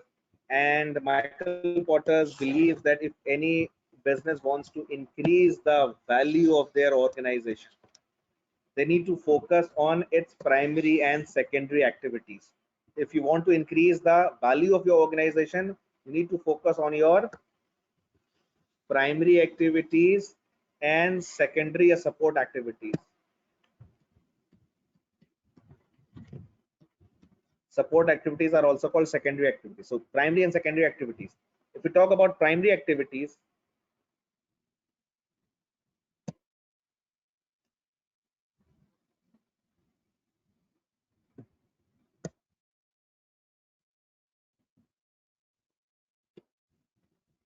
first we have inbound logistics.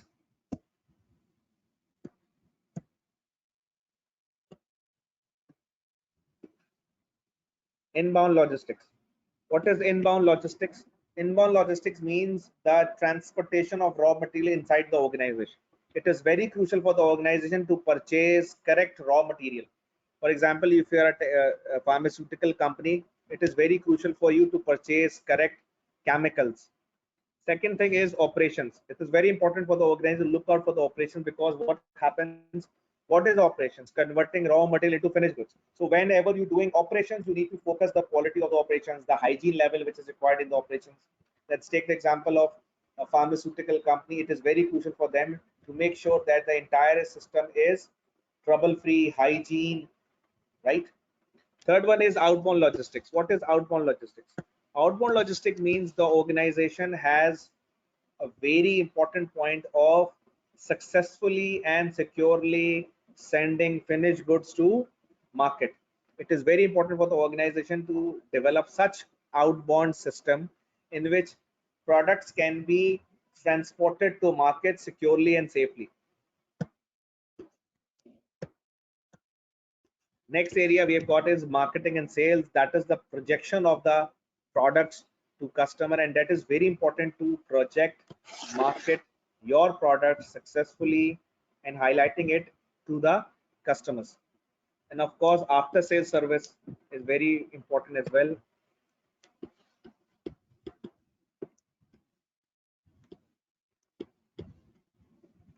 What is after sales service? Giving additional benefits to customer after sale. For example, availability of parts, right? So that happens with car manufacturers, that I have seen so many cars which are very good, but they have a problem and customer are not interested in those cars because of their unavailability of parts. So what happens when the parts are not available to customer? They are reluctant to purchase that particular car, although the car is very good as far as manufacturing and working and performance of the car is, but still the people are reluctant because they know that the parts of the cars are not available. Okay, these were the primary activities which we need to focus to increase the value of the organization. The second area which we're going to explore is procurement. Sorry, secondary activities. There are 4 secondary activities which we need to focus. Number 1 is procurement. Procurement means purchasing, any sort of purchasing, raw material purchasing, equipment purchasing, furniture purchasing, all sorts of purchasing to be done for the organization should be kept with care. For example, if you are an airline, it is very crucial for you to purchase the correct aircraft. New airline, if there's a new airline, for example, in Pakistan recently we have witnessed a new airline with the name of Air Sial, right? So it is very important for them to purchase correct aircrafts. Second one is technology development. For example, if you're an organization, you need to develop technology as well with a short space of time, because for example, you are manufacturing air conditions. It is very crucial for you to produce energy efficient air conditions like inverter air conditions. Third area is human resource management, HRM. It is very crucial for the organization to hire efficient workforce, right?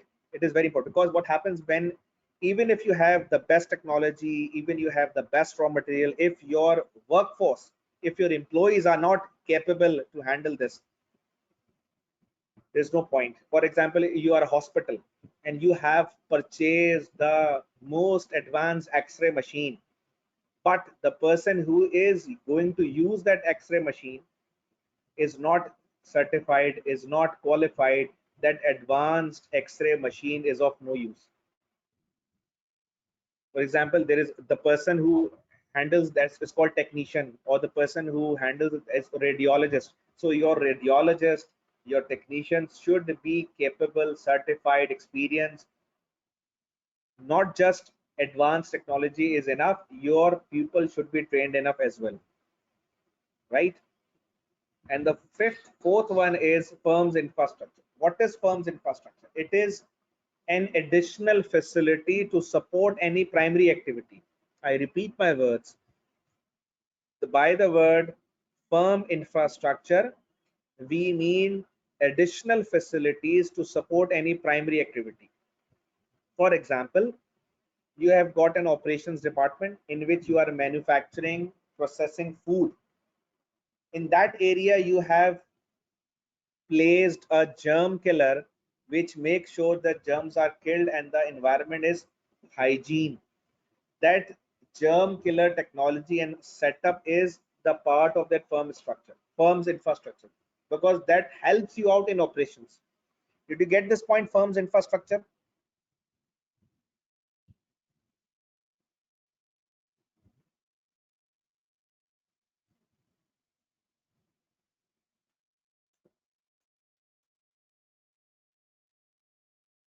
So these are the primary and secondary activities which we need to focus in order to increase the value, because the objective of the organization is to create value, and for that purpose.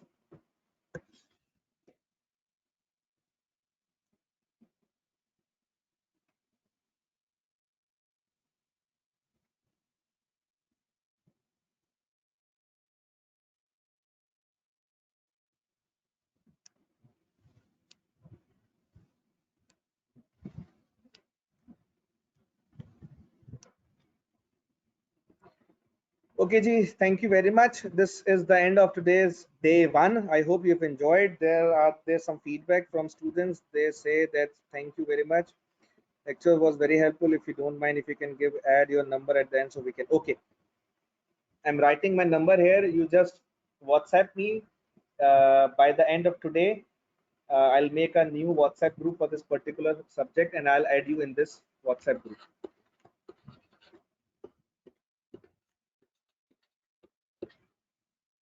This is my WhatsApp number 0300 244 6901.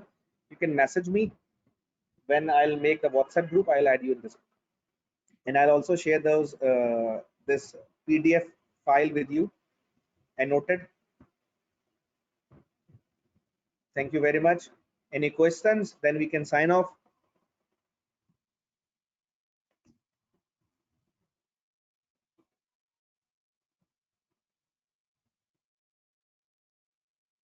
Thank you very much. Allah Hafiz. Stay blessed.